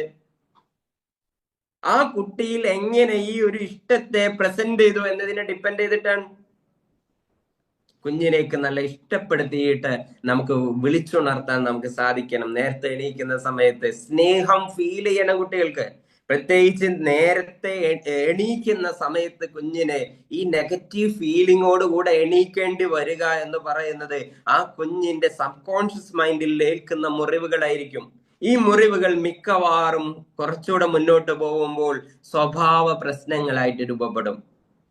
മനസ്സിന് മുറിവേറ്റ് കഴിഞ്ഞാൽ അതിന്റെ നെക്സ്റ്റ് സ്റ്റേജ് എന്ന് പറയുന്നത് കോണ്ടാക്ട് ഡിസോർഡർ എന്ന് പറയും, പെരുമാറ്റ വൈകല്യങ്ങൾ. നമ്മുടെ നാട്ടിൽ സ്വഭാവ പ്രശ്നങ്ങളുള്ള ഒരുപാട് കുട്ടികളില്ലേ, പിന്നെ മോശം ബിഹേവിയർ, അതുപോലെ തന്നെ മറ്റുള്ളവരെ ഉപദ്രവിക്കുന്നത്, അതുപോലെ മോഷണം നടത്തുന്നത്, കളവ് പറയുന്നത്, അതുപോലെ പിന്നെ സാധനങ്ങൾ വെറുതെ നശിപ്പിക്കുക, ഇങ്ങനെയൊക്കെയുള്ള സാമൂഹിക വിരുദ്ധ പ്രവർത്തനങ്ങൾ ചെയ്യുക, ഇങ്ങനെയൊക്കെയുള്ള കുട്ടികളെ നിങ്ങൾ കണ്ടിട്ടുണ്ടോ? അവരുടെ ഹിസ്റ്ററി ഒന്ന് പരിശോധിച്ച് നോക്കിയാൽ മനസ്സിലാവും. അവരുടെ ചൈൽഡ്ഹുഡിൽ ഒരുപാട് മുറിവുകൾ ഏറ്റിട്ടുണ്ടാവും. പ്രത്യേകിച്ച് ലഹരിയിലേക്കൊക്കെ പോയിട്ടുള്ള കുട്ടികൾ, ലഹരിയിലേക്ക് പോയിട്ടുള്ള മിക്ക കുട്ടികളുടെയും പ്രശ്നങ്ങൾ അവരുടെ മനസ്സിനേറ്റ മുറിവുകളാണ്. ഒരിക്കലും ഞാൻ വർക്ക് ചെയ്യുന്ന സ്ഥലത്ത് ഒരു 18 വയസ്സുള്ള ഒരു ചെറുപ്പക്കാരനെ ഞാൻ പരിചയപ്പെട്ടു. അവൻ എന്നോട് പറഞ്ഞു, ഉസ്താദെ, എല്ലാ എല്ലാ ലഹരി പദാർത്ഥങ്ങളും ഞാൻ ഉപയോഗിച്ച് നോക്കിയിട്ടുണ്ട്. ഞാൻ അവനെ ഒരുപാട് സമയം ഇരുന്ന് കേട്ടപ്പോൾ എനിക്ക് മനസ്സിലായത് അവന്റെ കുടുംബത്തിൽ നിന്നുണ്ടായ അവന്റെ വേദനകളാണ് അവനെ ഈ ലഹരിയിലേക്ക് പ്രചോദിതനാക്കിയത് എന്ന്. പലപ്പോഴും രക്ഷിതാവിന്റെ ആത്മാർത്ഥത കാരണമായിട്ട് കുഞ്ഞുങ്ങൾ ലഹരിയിലേക്ക് പോകുമോ എന്ന് പേടിച്ചിട്ട് പലപ്പോഴും നമ്മൾ ജാഗ്രത കാണിക്കാറുണ്ട്. പക്ഷെ നമ്മുടെ വീടിനകത്ത് കുഞ്ഞുങ്ങൾ സുരക്ഷിതരാണോ, സന്തുഷ്ടരാണോ? വീടിനകത്ത് സന്തോഷവും സമാധാനവും കുഞ്ഞിന് ലഭിക്കുന്നില്ല എങ്കിൽ സന്തോഷവും സമാധാനവും എവിടെ നിന്നാണോ കിട്ടുന്നത് അങ്ങോട്ട് കുഞ്ഞിന്റെ മനസ്സ് പോവാനുള്ള സാധ്യത വളരെ കൂടുതലാണ്. സമാധാനം എവിടുന്ന് കിട്ടോ അങ്ങോട്ട് പോകും. കുഞ്ഞ് മാത്രമല്ല, എല്ലാ മനുഷ്യരുടെയും അവസ്ഥ ഏതാണ്. സമാധാനം എവിടെയാണോ കിട്ടുക അങ്ങോട്ട് പോകും. ഒരിക്കലും ഈ ലഹരി അഡിക്റ്റ് ആയിട്ടുള്ള ഒരു കുഞ്ഞ്, ആ കുട്ടിയോട് സംസാരിച്ച സമയത്ത് ആ കുട്ടി എന്നോട് പറഞ്ഞൊരു വാക്കുണ്ട്. വീട്ടിലേക്ക് ചെല്ലുന്ന സമയത്ത് പാരന്റ് ഇങ്ങനെ നിരന്തരമായിട്ട് എന്തെങ്കിലുമൊക്കെ കുറ്റങ്ങൾ കണ്ടുപിടിച്ചിട്ടുണ്ടാവും. ചിലപ്പോ നമ്മൾ 5-10 മിനിറ്റ് വൈകിട്ടുണ്ടാവും. അതല്ലെങ്കിൽ പിന്നെ രാവിലെ ചായ കുടിച്ച് നാസ്ത കഴിച്ച പാത്രങ്ങൾ എടുത്തു വെക്കാൻ ചിലപ്പോൾ മറന്നു പോയിട്ടുണ്ടാവും. അല്ലെങ്കിൽ ഡ്രസ്സ് അലക്കാനുള്ള ഡ്രസ്സ് ഇടേണ്ട സ്ഥലത്തായിരിക്കും ചിലപ്പോൾ ഇട്ടുണ്ടാവും, മറന്ന് എവിടെയെങ്കിലൊക്കെ ഇട്ട് പോയിട്ടുണ്ടാവും. എന്നാൽ വീട്ടിൽ ചെല്ലുന്ന സമയത്ത് ഇതെന്നായിരിക്കും ഉപ്പാക്ക് പറയാനുണ്ടാവുക, ഉമ്മാക്ക് ഇതെന്നെ പറയാനുണ്ടാവുക. അതല്ലെങ്കിൽ ഉമ്മാക്ക് പറയാനുണ്ടാവുക പഠിക്കുന്നില്ല എന്നുള്ള കുറ്റപ്പെടുത്തലുകൾ ആയിരിക്കും പറയാനുണ്ടാവുക. ഇത് കേൾക്കുന്ന സമയത്ത് എൻ്റെ ഉള്ളിൽ നിന്നൊരു പ്രഷർ അങ്ങ് വരും. അപ്പൊ ഞാൻ എന്തെങ്കിലുമൊക്കെ പറഞ്ഞു. അതേസമയം ഈ ലഹരി ഉപയോഗിച്ചു കഴിഞ്ഞാൽ, ഈ ലഹരി പദാർത്ഥങ്ങൾ വായിലിട്ടിട്ടാണ് ഞാൻ വീട്ടിലേക്ക് പോകുന്നെങ്കിൽ എനിക്ക് കൂളായിട്ട് കേട്ടു കൊടുക്കാൻ പറ്റും, ഒരു പ്രശ്നം ഉണ്ടാകുന്നില്ല. സോ അതുകൊണ്ടാണ് ഞാൻ ലഹരി ഉപയോഗിക്കുന്നത്. എന്റെ പ്രിയപ്പെട്ട സഹോദരന്മാരെ ഒന്ന് ആലോചിച്ച് നോക്കിയേ. ഈ കുഞ്ഞ് ലഹരി ഉപയോഗിക്കേണ്ടായ കാരണം എന്താ? ഈ വീട്ടിലുള്ള സാഹചര്യമല്ലേ. വീട്ടിൽ കുട്ടികൾക്ക് സന്തോഷവും സമാധാനവും കിട്ടുന്ന ഒരവസ്ഥയെ നമുക്ക് ക്രിയേറ്റ് ചെയ്യാൻ സാധിക്കണം. അങ്ങനെ സമാധാനം എപ്പോഴാ കിട്ടുക? കുട്ടികൾക്ക് വീട്ടിൽ നിന്ന് പറയാനും എന്തും പ്രകടിപ്പിക്കാനും ഒക്കെയുള്ള പെർമിഷൻസുകൾ നമ്മൾ കൊടുക്കണം. എന്തും പ്രകടിപ്പിക്കാന്ന് പറഞ്ഞു കഴിഞ്ഞാൽ എന്താണ്? അവർക്ക് ചിലപ്പോൾ ദേഷ്യമൊക്കെ വരും. കുഞ്ഞുങ്ങളല്ലേ. രാവിലെ 6 മണിക്ക് അവർ മദ്രസയിൽ പോയി, 6 മണിന്റെ ശേഷം അവർ സ്കൂളിലേക്ക് പോയി, മദ്രസ കഴിഞ്ഞ് സ്കൂളിലേക്ക് പോയി. തിരിച്ചെപ്പോഴാ അവർ വരുന്നത്? വൈകുന്നേരം 5 മണിക്ക്. 6 മണിക്ക് പോയ കുട്ടി 5 മണിക്കാണ് തിരിച്ചു വീട്ടിലേക്ക് വരുന്നത്. ഇതിന്റെ ഇടയിൽ കുട്ടികൾ ഒരുപാട് സമ്മർദ്ദത്തിലൂടെ കടന്നുപോയിട്ടില്ലേ? ഒരുപാട് വിഷമാവസ്ഥയിലൂടെയും പ്രയാസപ്പെടുന്ന അവസ്ഥയിലൂടെയൊക്കെ കുഞ്ഞ് കടന്നുപോയിട്ടുണ്ട്. ഈ അവസ്ഥകളെയെല്ലാം കേൾക്കാൻ ആരാണുള്ളത്? ഇനി കേൾക്കുകയാണെങ്കിൽ തന്നെ നമ്മൾ എങ്ങനെയാണ് ഈ കുഞ്ഞിനെ കേൾക്കാറുള്ളത്? ഒരു കുട്ടി 10ാം ക്ലാസ്സിൽ പഠിക്കുന്ന ഒരു കുട്ടി നിങ്ങളോട് പറയാണ്, ഉമ്മ എനിക്ക് ഇന്ന് എന്റെ ക്ലാസ് റൂമിലുള്ള ഒരാളോട് ചെറിയൊരു പ്രണയം തോന്നി. സ്വാഭാവികമായിട്ട് നമുക്ക് അത് അക്സെപ്റ്റ് ചെയ്യാൻ പറ്റൂല. സ്വാഭാവികമായിട്ട് നമ്മൾ എന്ത് ചെയ്യും? നമ്മൾ ചിലപ്പോ വഴക്കൊക്കെ പറയും. ഇപ്പൊ തന്നെ 10ാം ക്ലാസ് എത്തിയപ്പോഴേക്ക് തുടങ്ങിയോ ഇങ്ങനത്തെ ഓരോ സംഭവങ്ങള് എന്നൊക്കെ ചോദിച്ചൊരു പക്ഷേ നമ്മള് പ്രണയിച്ചതും അങ്ങനെ പ്രണയിച്ചു പോയ അപകടത്തിൽപ്പെട്ടു പോയ കുറെ കഥകളൊക്കെ ആരോട് പറയും? ഈ കുഞ്ഞിനോട് പറഞ്ഞ് നന്നായിട്ട് അങ്ങ് ഉപദേശിക്കും. നമ്മൾ വിചാരിക്കുന്ന എന്താ, ഈ ഉപദേശത്തോടു കൂടി കുഞ്ഞ് ഫുള്ളായിട്ട് മാറി എന്നതായിരിക്കും, അല്ലെ? പക്ഷെ എന്താ സംഭവിക്കുന്നത്? ഇനി ഇത്തരത്തിലുള്ള പ്രശ്നങ്ങൾ ഉണ്ടായാൽ കുഞ്ഞ് നമ്മളോട് തുറന്നു പറയൂല. ഇനി കുഞ്ഞിന് ഒരാളോട് ഇഷ്ടം തോന്നിയാല്, അല്ലെങ്കിൽ കുഞ്ഞിന് വേറെ എന്തെങ്കിലും ഒരു നെഗറ്റീവായ കാര്യം കുഞ്ഞിന്റെ ഉള്ളിൽ ഉണ്ടായി എന്ന് വിചാരിക്കുക. ഞാൻ എപ്പോഴും പറയാറുണ്ട്, ഇത്തരം കുട്ടികള് എനിക്ക് ഇങ്ങനെ ഒരു പ്രശ്നമുണ്ട് ഉമ്മ, എനിക്ക് ഇങ്ങനെ ഒരാളോട് പ്രണയം തോന്നി, അല്ലെങ്കിൽ ഞാൻ ഇങ്ങനെ തെറ്റ് ചെയ്തു എന്ന് തുറന്നു ഉമ്മാനോട് അല്ലെങ്കിൽ ഉപ്പാനോട് പറയാൻ കഴിയുന്ന ഒരു അവസ്ഥയാണ് ഉള്ളതെങ്കിൽ ആ കുഞ്ഞ് നമ്മുടെ കൺട്രോളിലാണ് ഉള്ളത്. അതേസമയം ഇത് പറയാൻ പറ്റുന്നില്ല എങ്കിൽ, പറയാറില്ല, അവന്റെ ഒരു മിസ്റ്റേക്കും എന്നോട് പറയാറില്ല എങ്കിലോ അതിന്റെ അർത്ഥം എന്താ? നമ്മൾ ആ കുഞ്ഞിനെ കേൾക്കാൻ തയ്യാറല്ല. തയ്യാറായിരിക്കും, പക്ഷേ കേൾക്കാൻ തയ്യാറായി എന്നതുകൊണ്ട് നമ്മൾ എല്ലാ കാര്യങ്ങളും പറയൊന്നുമില്ല. നമ്മുടെ പേരന്റ് നമ്മളെ കേൾക്കാൻ തയ്യാറാ, നമ്മുടെ രക്ഷിതാക്കൾ നമ്മളെ കേൾക്കാൻ തയ്യാറാ. പക്ഷെ നമ്മൾ എല്ലാ കാര്യങ്ങളും നമ്മുടെ ഉപ്പാനോട് ഉമ്മാനോട് പറയാറുണ്ടോ? പക്ഷെ നമ്മുടെ ഉള്ളിൽ ഒരു ഇമാജിനേഷൻ ഉണ്ടാവും, ഒരു ഭാവന ഉണ്ടാവും. എന്റെ ഇന്നാലിന്റെ കാര്യങ്ങളൊക്കെ എന്റെ ഉപ്പാനോട് പറയാം. ചില കാര്യങ്ങൾ പറയാൻ നമ്മൾ ഉപ്പാനെയാണ് സെലക്ട് ചെയ്യുക, ചില കാര്യങ്ങൾ പറയാൻ നമ്മൾ ഉമ്മാനെയാണ് സെലക്ട് ചെയ്യുക. ഇതെന്തിനെ ഡിപ്പെൻഡ് ചെയ്തിട്ടാ? നമ്മുടെ അനുഭവങ്ങളെ ഡിപ്പെൻഡ് ചെയ്തിട്ടാ. എന്റെ അനുഭവങ്ങളിൽ നിന്ന് ഞാൻ പഠിച്ചു, ഇത് എന്റെ ഉപ്പാനോട് പറയാൻ പറ്റും, ഉപ്പാക്ക് അത് കറക്റ്റ് ആയിട്ട് മനസ്സിലാവും. ഇത് ഞാൻ എന്റെ ഉമ്മാനോട് പറഞ്ഞ ഉമ്മാക്ക് ഇത് മനസ്സിലാവില്ല, സോ അതുകൊണ്ട് ഉമ്മാനോട് പറയണ്ട. നമ്മൾ തീരുമാനം എടുക്കാറില്ലേ? ഇതുപോലെ തന്നെ നമ്മുടെ കുഞ്ഞുങ്ങളിൽ തീരുമാനം എടുക്കുന്നുണ്ട്, ഉമ്മാനോട് ഇത് പറയാൻ പറ്റുമോ ഇല്ലേ എന്ന തീരുമാനം എടുക്കുന്നുണ്ട്. അപ്പൊ കുഞ്ഞിന് നല്ല ഒരു ലിസണർ ആയിട്ട് നമുക്ക് മാറാൻ സാധിക്കണം. ക്വാളിറ്റി ഉള്ള ലിസണർ. ലിസണിങ് എന്ന് പറയുമ്പോൾ കുഞ്ഞ് എന്താണോ പറയുന്നത് അതിനെ ഫ്രീ മൈൻഡഡ് ആയിട്ട് കേൾക്കാൻ കഴിയാം. മാത്രമല്ല അവന്റെ പ്രശ്നം പറയുമ്പോൾ ഇത് എന്റെ പ്രശ്നമായിട്ട് കേട്ടു നോക്കിയേ, അത്ഭുതങ്ങൾ ഉണ്ടാവും. കുഞ്ഞുങ്ങളെല്ലാം തുറന്നു പറയും. ആ സമയത്ത് ക്ലിയർ ചെയ്യാനും പോണ്ട, തിരുത്താനും പോണ്ട. അതേസമയം കുറച്ച് കഴിഞ്ഞിട്ട് കുട്ടിയുടെ ഇമോഷണൽ ആയിട്ടുള്ള ഈ കാര്യങ്ങളൊക്കെ ഒന്ന് ക്ലിയർ ആയതിന് ശേഷം കുഞ്ഞിനെ നമുക്കിത് തിരുത്താൻ പറ്റും. കുഞ്ഞിനെ മനോഹരമായിട്ട് ഉപദേശിക്കാതെ തന്നെ തിരുത്താൻ പറ്റും. എങ്ങനെയാണ് തിരുത്തേണ്ടത്? അവിടെയും ഒരു പാരന്റ് മനസ്സിലാക്കേണ്ട ഒരുപാട് കാര്യങ്ങളുണ്ട്. People are okay but different. People can thinking. എല്ലാ കുഞ്ഞുങ്ങൾക്കും ചിന്തിക്കാനുള്ള ശേഷിയുണ്ട്. പലപ്പോഴും കുഞ്ഞുങ്ങൾക്ക് വേണ്ടി ചിന്തിക്കുന്നത് രക്ഷിതാക്കളാണ്. മോൻ അങ്ങനെ ചെയ്യാൻ പാടില്ല എന്ന് ചിന്തിക്കുന്നത് ആരാ? കുഞ്ഞിന്റെ ഉമ്മയാണ്. മോൾ അങ്ങനെ ചെയ്യാൻ പാടില്ല എന്ന് ചിന്തിക്കുന്നത് ആരാ? ഉപ്പയാണ് അല്ലെങ്കിൽ ഉമ്മയാണ്. മാത്രമല്ല പരീക്ഷ ആവുന്ന സമയത്തൊക്കെ നേരത്തെ തന്നെ ഫെബ്രുവരി ആകുമ്പോഴേക്ക് തന്നെ നമ്മൾ മാർച്ചിലേക്കുള്ള പരീക്ഷയ്ക്ക് വേണ്ടി കുഞ്ഞിന് വേണ്ടി നമ്മൾ ചിന്തിച്ചു തുടങ്ങും. അതേസമയം അവനോ മാർച്ച് 1-ാം തീയതി ആയാലും അവൻ ആലോചിച്ചിട്ടുണ്ടാവില്ല, പഠിക്കണം എന്ന് ആലോചിച്ചിട്ടുണ്ടാവില്ല. ഈ ഒരു അവസ്ഥയില്ലേ? നമുക്ക് വേണ്ടി ചിന്തിക്കാൻ ഒരാളുണ്ടെങ്കിൽ പിന്നെ നമ്മൾ അതിനു വേണ്ടി ചിന്തിക്കാൻ റിസ്ക് എടുക്കൂല. ഇതൊരു റിയാലിറ്റിയാണ്. ഞാൻ ചിലപ്പോഴൊക്കെ പറയാറുണ്ട് ക്ലാസ്സുകളില്, 4 മണിക്ക് രാവിലെ 4 മണിക്ക് നമ്മളെ കറക്റ്റായിട്ട് ഒരാൾ വിളിച്ചുണർത്തും. എന്നാൽ പിന്നെ നമ്മൾ അലാറം വെച്ച് റിസ്ക് എടുത്തിട്ട് അലാറം വെച്ച് എണീക്കാൻ ശ്രമിക്കൂ. നമുക്ക് വേണ്ടി ആ പ്രോസസ് ചെയ്യാൻ ആരുണ്ട്? നമ്മുടെ വീട്ടിൽ ഒരാളുണ്ട്. ചിലപ്പോൾ അത് മദർ ഇൻ ലോ ആയിരിക്കാം, അല്ലെങ്കിൽ ഉപ്പയായിരിക്കാം, ആരും ആയിരിക്കാം. അപ്പൊ നമുക്ക് വേണ്ടി നമുക്ക് ചിന്തിക്കാൻ ഒരാളുണ്ടെങ്കിൽ പിന്നെ ആ പണി നമ്മൾ എടുക്കൂല. ഇതുപോലെയാണ് പലപ്പോഴും കുഞ്ഞുങ്ങൾക്ക് വേണ്ടി നമ്മൾ ചിന്തിക്കാറുണ്ട്. അതുകൊണ്ട് കുഞ്ഞുങ്ങൾ സ്വയം ചിന്തിക്കാൻ വരുന്നില്ല. പലപ്പോഴും അവന് മൊബൈൽ ഉപയോഗം കുറച്ച് കൂടുതലാണ് എന്ന് തോന്നുന്ന സമയത്ത് നമ്മൾ എന്താ ചെയ്യാ? മൊബൈൽ ഉപയോഗം കൂടുതലാ, എടാ ഈ മൊബൈൽ ഉപയോഗം ഒന്നും അത്ര നല്ലതല്ല കേട്ടോ, ഇതൊക്കെ നിർത്താനായിട്ടുണ്ട്. എന്റെ സമയം കുറെ വെറുതെ പോവാണ് നമ്മൾ പറയും. എന്നിട്ട് അവനെ കുറെ അങ്ങ് ഉപദേശിക്കും. നമ്മൾ എന്ത് വിചാരിക്കും? ആ ഉപദേശമൊക്കെ സെറ്റ് ആയിട്ടുണ്ട്, നല്ല റിസൾട്ട് ഉണ്ടാവും എന്നൊക്കെ വിചാരിച്ചിങ്ങനെ ഇരിക്കും. അപ്പുറത്തുനിന്ന് ഉമ്മാനെ ഇങ്ങനെ നോക്കി നോക്കും, ഉമ്മ കാണുന്നുണ്ടോ. ഉമ്മ ഒന്നും കാണുന്നില്ല എന്ന് ഉറപ്പാകുന്നിടത്ത് പോയിട്ട് മൊബൈൽ എടുക്കുകയും ചെയ്യും. നമ്മുടെ ഉപദേശത്തിന് എന്താ കിട്ടിയേ?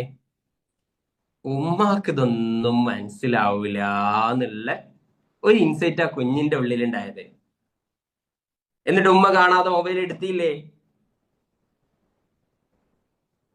എവിടാ നമ്മൾ മാറേണ്ടത്? അതേസമയം കുഞ്ഞിന്റെ ഉള്ളിലേക്ക് ഒരു തോട്ട്സ് കൊടുക്കാൻ നമുക്ക് സാധിച്ചിരുന്നെങ്കിൽ, മോനെ, ഉമ്മ എന്റെ കുട്ടി എത്ര സമയം മൊബൈൽ ഉപയോഗിക്കുന്നുണ്ട്? ഉമ്മ ഞാനൊരു പിന്നെ സ്കൂളിട്ട് വന്നിട്ട് ഏകദേശം മഗ്‌രിബ് ബാങ്ക് കൊടുക്കുന്നവരെ അല്ലെങ്കിൽ ഇരുട്ടാകുന്നവരെ ഞാൻ മൊബൈൽ ഉപയോഗിക്കാറുണ്ട് ഉമ്മ. അത് എത്ര സമയം വരും മോനെ? അത് 2-3 മണിക്കൂറാവും.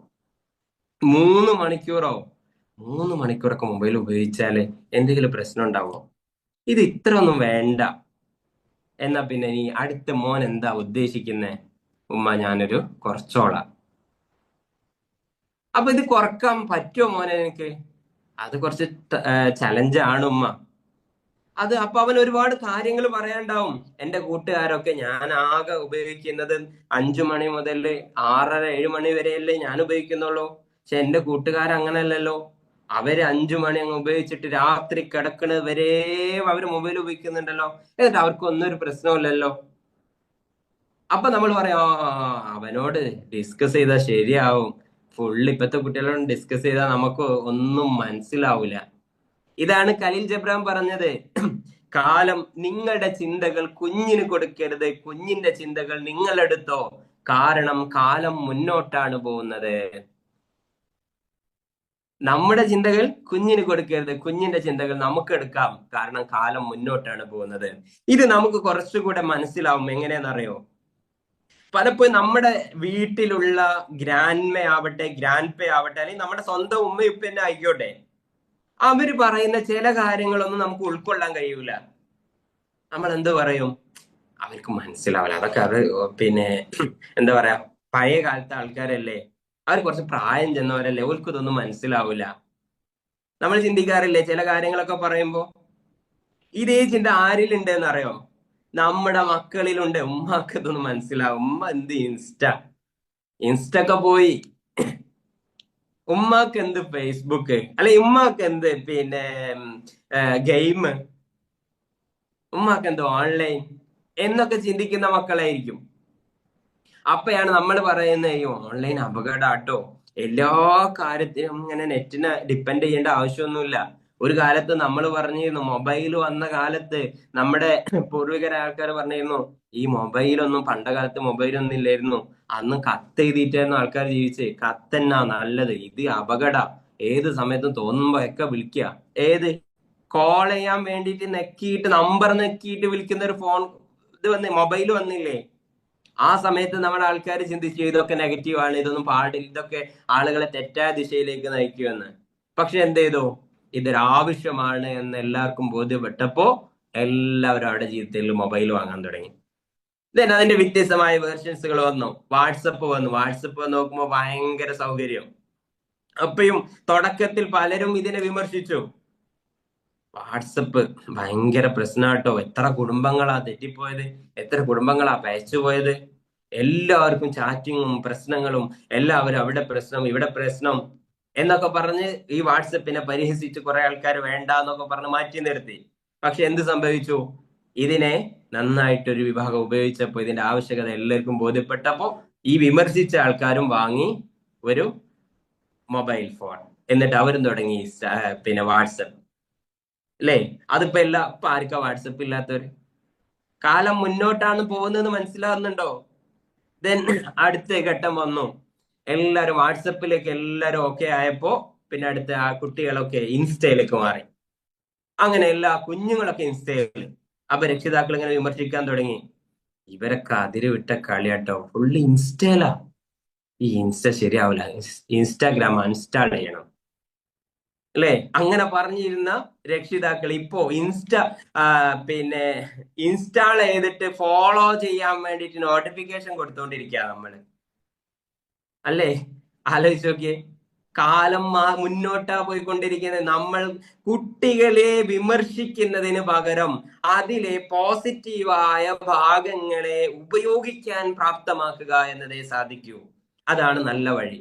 അപ്പൊ കുഞ്ഞ് ഇൻസ്റ്റ പഠിക്കുമ്പോ, ഇൻസ്റ്റ ഉപയോഗിച്ചു തുടങ്ങുമ്പോ നമ്മളും പഠിക്കണം ഇൻസ്റ്റ. വാവ്, ഇൻസ്റ്റ ഉണ്ട് അല്ലേ? ഇതിന്റെ ഉപയോഗം എന്താ മോളെ? ഉമ്മച്ചിക്കൊന്ന് പഠിപ്പിച്ചു തരുമോ? ഇതെങ്ങനെയാ ഉപയോഗിക്കേണ്ടത്? ഇതിന്റെ ഗുണം എന്താ? കുഞ്ഞുങ്ങളിൽ നിന്ന് നമ്മൾ പഠിക്കണം. ഖലീൽ ജബ്രാൻ പറഞ്ഞ പോലെ കാലം മുന്നോട്ടാ പോകുന്ന അവരിൽ നിന്ന് നമ്മൾ ഇങ്ങോട്ട് എടുക്കുക ചെയ്യണ്ടേ. അപ്പൊ നമുക്ക് കുറച്ചുകൂടെ സ്പീഡായിട്ട് മുന്നോട്ട് പോകാൻ പറ്റും. അതേസമയം കുഞ്ഞുങ്ങളുടെ മുഴുവൻ കാര്യങ്ങളിലും വിമർശിക്കുന്ന കണ്ണോടുകൂടെ നമ്മൾ കണ്ടു കഴിഞ്ഞാൽ നമ്മൾ പറയുന്നതൊന്നും കുഞ്ഞുങ്ങൾ അക്സെപ്റ്റ് ചെയ്യില്ല എന്ന് മാത്രമല്ല, നമ്മുടെ ചിന്തകൾക്ക് മുകളിലായിട്ട് അവർ ജീവിതത്തിൽ വിജയിച്ച് കാണിച്ചു തരും ചിലപ്പോ. അതേസമയം ചിലർ ഇതിനെ അങ്ങോട്ട് അടിച്ചമർത്തപ്പെടും. ഇൻസ്റ്റ ഒന്നും ഉപയോഗിക്കാൻ പാടില്ല, അല്ലെങ്കിൽ അങ്ങനെ ചെയ്യാൻ പാടില്ല, ഇങ്ങനെ ചെയ്യാൻ പാടില്ല എന്നൊക്കെ പറഞ്ഞിട്ടുള്ള റെസിസ്റ്റൻസുകൾ ത്രൂ കുട്ടികളെ അടിച്ചമർത്തപ്പെടാറുണ്ട്. അപ്പൊ പാരന്റിങ് എന്ന് പറയുന്നത് കൃത്യമായിട്ട് കുഞ്ഞിനെ മനസ്സിലാക്കി വളർത്താൻ കഴിയുന്ന പ്രധാനപ്പെട്ട ഒരു സ്കില്ലാണ്. അതൊരു ആർട്ടാണ്, മനോഹരമായ ഒരു ആർട്ടാണ്. ഇത് അറിഞ്ഞു ചെയ്യുകയാണെങ്കിൽ. പലപ്പോഴും നമ്മുടെ പാരന്റിങ് വർക്ക്ഷോപ്പുകളൊക്കെ കഴിയുമ്പോൾ പല രക്ഷിതാക്കളും പറയാറുണ്ട്, ഒലീവ് ആണെങ്കിലും അതുപോലെ തന്നെ അഡോളസെന്റ് പാരന്റിങ് കോഴ്സ് ആണെങ്കിലും, ഇതൊക്കെ കഴിയുമ്പോൾ പലരും പറയാറുണ്ട്, ഇങ്ങനെ ചെയ്യാമായിരുന്നു അല്ലേ, ഇപ്പൊ ഇതൊക്കെ എന്നോ കിട്ടേണ്ടതായിരുന്നു എന്ന് പറയാറുണ്ട്. ചില ഡീപ്പായിട്ടുള്ള ഡിലൈറ്റ് പോലെയുള്ള ക്ലാസ്സുകളിലൊക്കെയുള്ള ഡീപ്പായിട്ടുള്ള ഡിസ്കഷൻസുകൾ വരും. ആ ഡിസ്കഷൻസുകൾ കഴിയുമ്പോൾ ഈ രക്ഷിതാവ് പറയും, പടച്ചോനെ, ഇതൊക്കെ ശരിക്കും കല്യാണം കഴിഞ്ഞതിന്റെ മുന്നേ തന്നെ കുട്ടികൾക്ക് കിട്ടേണ്ടതാ. കാരണം ഒരു കുഞ്ഞിനെ മനസ്സിലാക്കാൻ ഒരു ഉമ്മക്ക് കഴിഞ്ഞാൽ ആ കുഞ്ഞിനെ ജീവിതത്തിൽ വിജയിപ്പിക്കാൻ സാധിച്ചു എന്നാണ് അതിന്റെ അർത്ഥം. ഒരിക്കലും ഞാൻ ഓർത്തു പോവാണ്, എൻ്റെ ഒരു സ്റ്റുഡന്റ് കഴിഞ്ഞ ദിവസം ഒരു പ്രശ്നം പറഞ്ഞു. കഴിഞ്ഞ ദിവസം ഞാൻ ക്ലാസിന്റെ ഇടയിലാണ് ഒരു ഡൗട്ട് ചോദിച്ചത്. എൻ്റെ വീട്ടിലാകെയുള്ള മെയിൻ ആയിട്ടുള്ള പ്രശ്നം എന്ന് പറഞ്ഞാല് പരസ്പരമുള്ള കച്ചറയാണ് സർ. ഈ എൻ്റെ ഈ ക്ലാസ് കേട്ടുകൊണ്ടിരിക്കുന്ന ഓരോ വ്യക്തിയുടെ കുടുംബത്തിലും ഉണ്ടാവും. 2 മക്കളുണ്ടെങ്കിൽ പരസ്പരമായിട്ടുള്ള അടികൂടലുകള്. ഇതെങ്ങനെയാ മാനേജ് ചെയ്യുക? അപ്പൊ ഞാൻ ചോദിച്ചു, മിസ്സേ, നിങ്ങൾ എങ്ങനെയാണ് സാധാരണ മാനേജ് ചെയ്യാറുള്ളത്? അപ്പൊ പറഞ്ഞു, അവര് പരസ്പരം അടി കൂടും. അപ്പൊ ഞാൻ നല്ലോണം അതിനേക്കാൾ സ്പീഡിൽ ഞാൻ നല്ല ഷൗട്ട് ചെയ്യും. അപ്പൊ പിന്നെ കുറച്ച് സമയമൊക്കെ അവർ മിണ്ടാണ്ടിരിക്കും. അല്ലേ? അങ്ങനെയല്ലേ സംഭവിക്കാറുള്ളത്? നമ്മൾ കുറച്ച് അവര് 10 ഡിഗ്രിയിലാണെങ്കിൽ നമ്മള് 20 ഡിഗ്രിയിൽ സൗണ്ട് ഉണ്ടാക്കും. അപ്പൊ അവർ മിണ്ടാണ്ടിരിക്കും. ഞാനാണ് നിങ്ങളെക്കാളും വലിയ ആള്. ആ കുഞ്ഞുങ്ങൾ മിണ്ടാണ്ടിരിക്കാൻ. അതേസമയം പിന്നെ അടുത്ത് ഇതൊന്ന് തണുത്ത് ഉമ്മക്കൊന്ന് സെറ്റായി കഴിഞ്ഞാൽ വീണ്ടും തുടങ്ങും ഇതന്നെ. അപ്പൊ ഇതെന്താ ചെയ്യേണ്ടതെന്ന് വെച്ചാൽ, ഈ പരസ്പരമുള്ള പിന്നെ ബഹളങ്ങളും വിയോജിപ്പുകളും ഒക്കെ രണ്ടുപേര് എവിടെ ഉണ്ടോ അവിടെയൊക്കെ ഉണ്ടാവും. ഭാര്യ ഭർത്താക്കന്മാർക്കിടയിൽ വിയോജിപ്പുകൾ ഉണ്ടായിട്ടില്ലേ? അല്ലേ? അതേപോലെ ഇക്കാക്കയും അനിയത്തിയും തമ്മിൽ വിയോജിപ്പുകൾ ഉണ്ടാവും ചിലപ്പോ, യോജിപ്പുകൾ ഉണ്ടാവും ചിലപ്പോ. ചില ചെറിയ ചെറിയ കാര്യങ്ങളൊക്കെ ആണെങ്കിൽ അവര് തമ്മിൽ കച്ചറ കൂടുന്ന സമയത്ത്, പ്രശ്നം ഉണ്ടാക്കുന്ന സമയത്ത് അതിൽ വല്ലാണ്ട് അങ്ങ് ഇടപെടാൻ പോവാതിരിക്കലാണ് ബെറ്റർ. കുറച്ച് കഴിയുമ്പോൾ അവർ ഓക്കെ ആവും. നമ്മളായിട്ട് ഇടപെട്ടാൽ സംഭവിക്കാറില്ല എന്താണെന്നറിയോ? പിന്നെ നമുക്ക് ഓല് രണ്ടാളും ഒന്നായിരിക്കും. ഓല് രണ്ടാളും ഭയങ്കര അടുപ്പവും ഭയങ്കര സ്നേഹമൊക്കെ ആയിരിക്കും. പിന്നെ ആർക്കാ കുറ്റം ഉണ്ടാവുക? ഉമ്മച്ചി അടിച്ചിട്ടല്ലേ, ഉമ്മച്ചിയല്ലേ വെറുതെ വന്നാണ്ട് കച്ചറ ഉണ്ടാക്കി. നിങ്ങൾക്ക് മനസ്സിലാവായിട്ടല്ലേ ഞങ്ങൾ കച്ചറ കൂടി ഇന്നതുകൊണ്ടല്ലായിരുന്നോ? ഞങ്ങൾക്ക് തമ്മിൽ ഒരു പ്രശ്നമില്ലല്ലോ. ഉമ്മയല്ലേ ഞങ്ങളെ അടിച്ചത്, ഉമ്മയല്ലേ ചീത്ത പറഞ്ഞത്. പിന്നെ ആർക്കാ പ്രശ്നം? ഉമ്മക്കാണ് പ്രശ്നം ഉണ്ടാവുക. അതേസമയം ഒരു കുഞ്ഞ് മറ്റേ കുഞ്ഞിനെയാണ് അടിക്കുന്നതെങ്കിലോ അവിടെ നമ്മൾ മാനേജ് ചെയ്യേണ്ട രീതി വേറെയാണ്. അതുപോലെ തന്നെ ചെറിയ മക്കളെ മാനേജ് ചെയ്യേണ്ട രീതി വേറെയാണ്. ഈ പാരന്റിങ്ങില് അഡോളസെന്റ് ഏജ് വരെ, കൗമാരപ്രായം വരെ കുഞ്ഞിനെ മാനേജ് ചെയ്യേണ്ട രീതിയിലല്ല കൗമാരപ്രായം മുതൽ അങ്ങോട്ട് മാനേജ് ചെയ്യേണ്ടത്.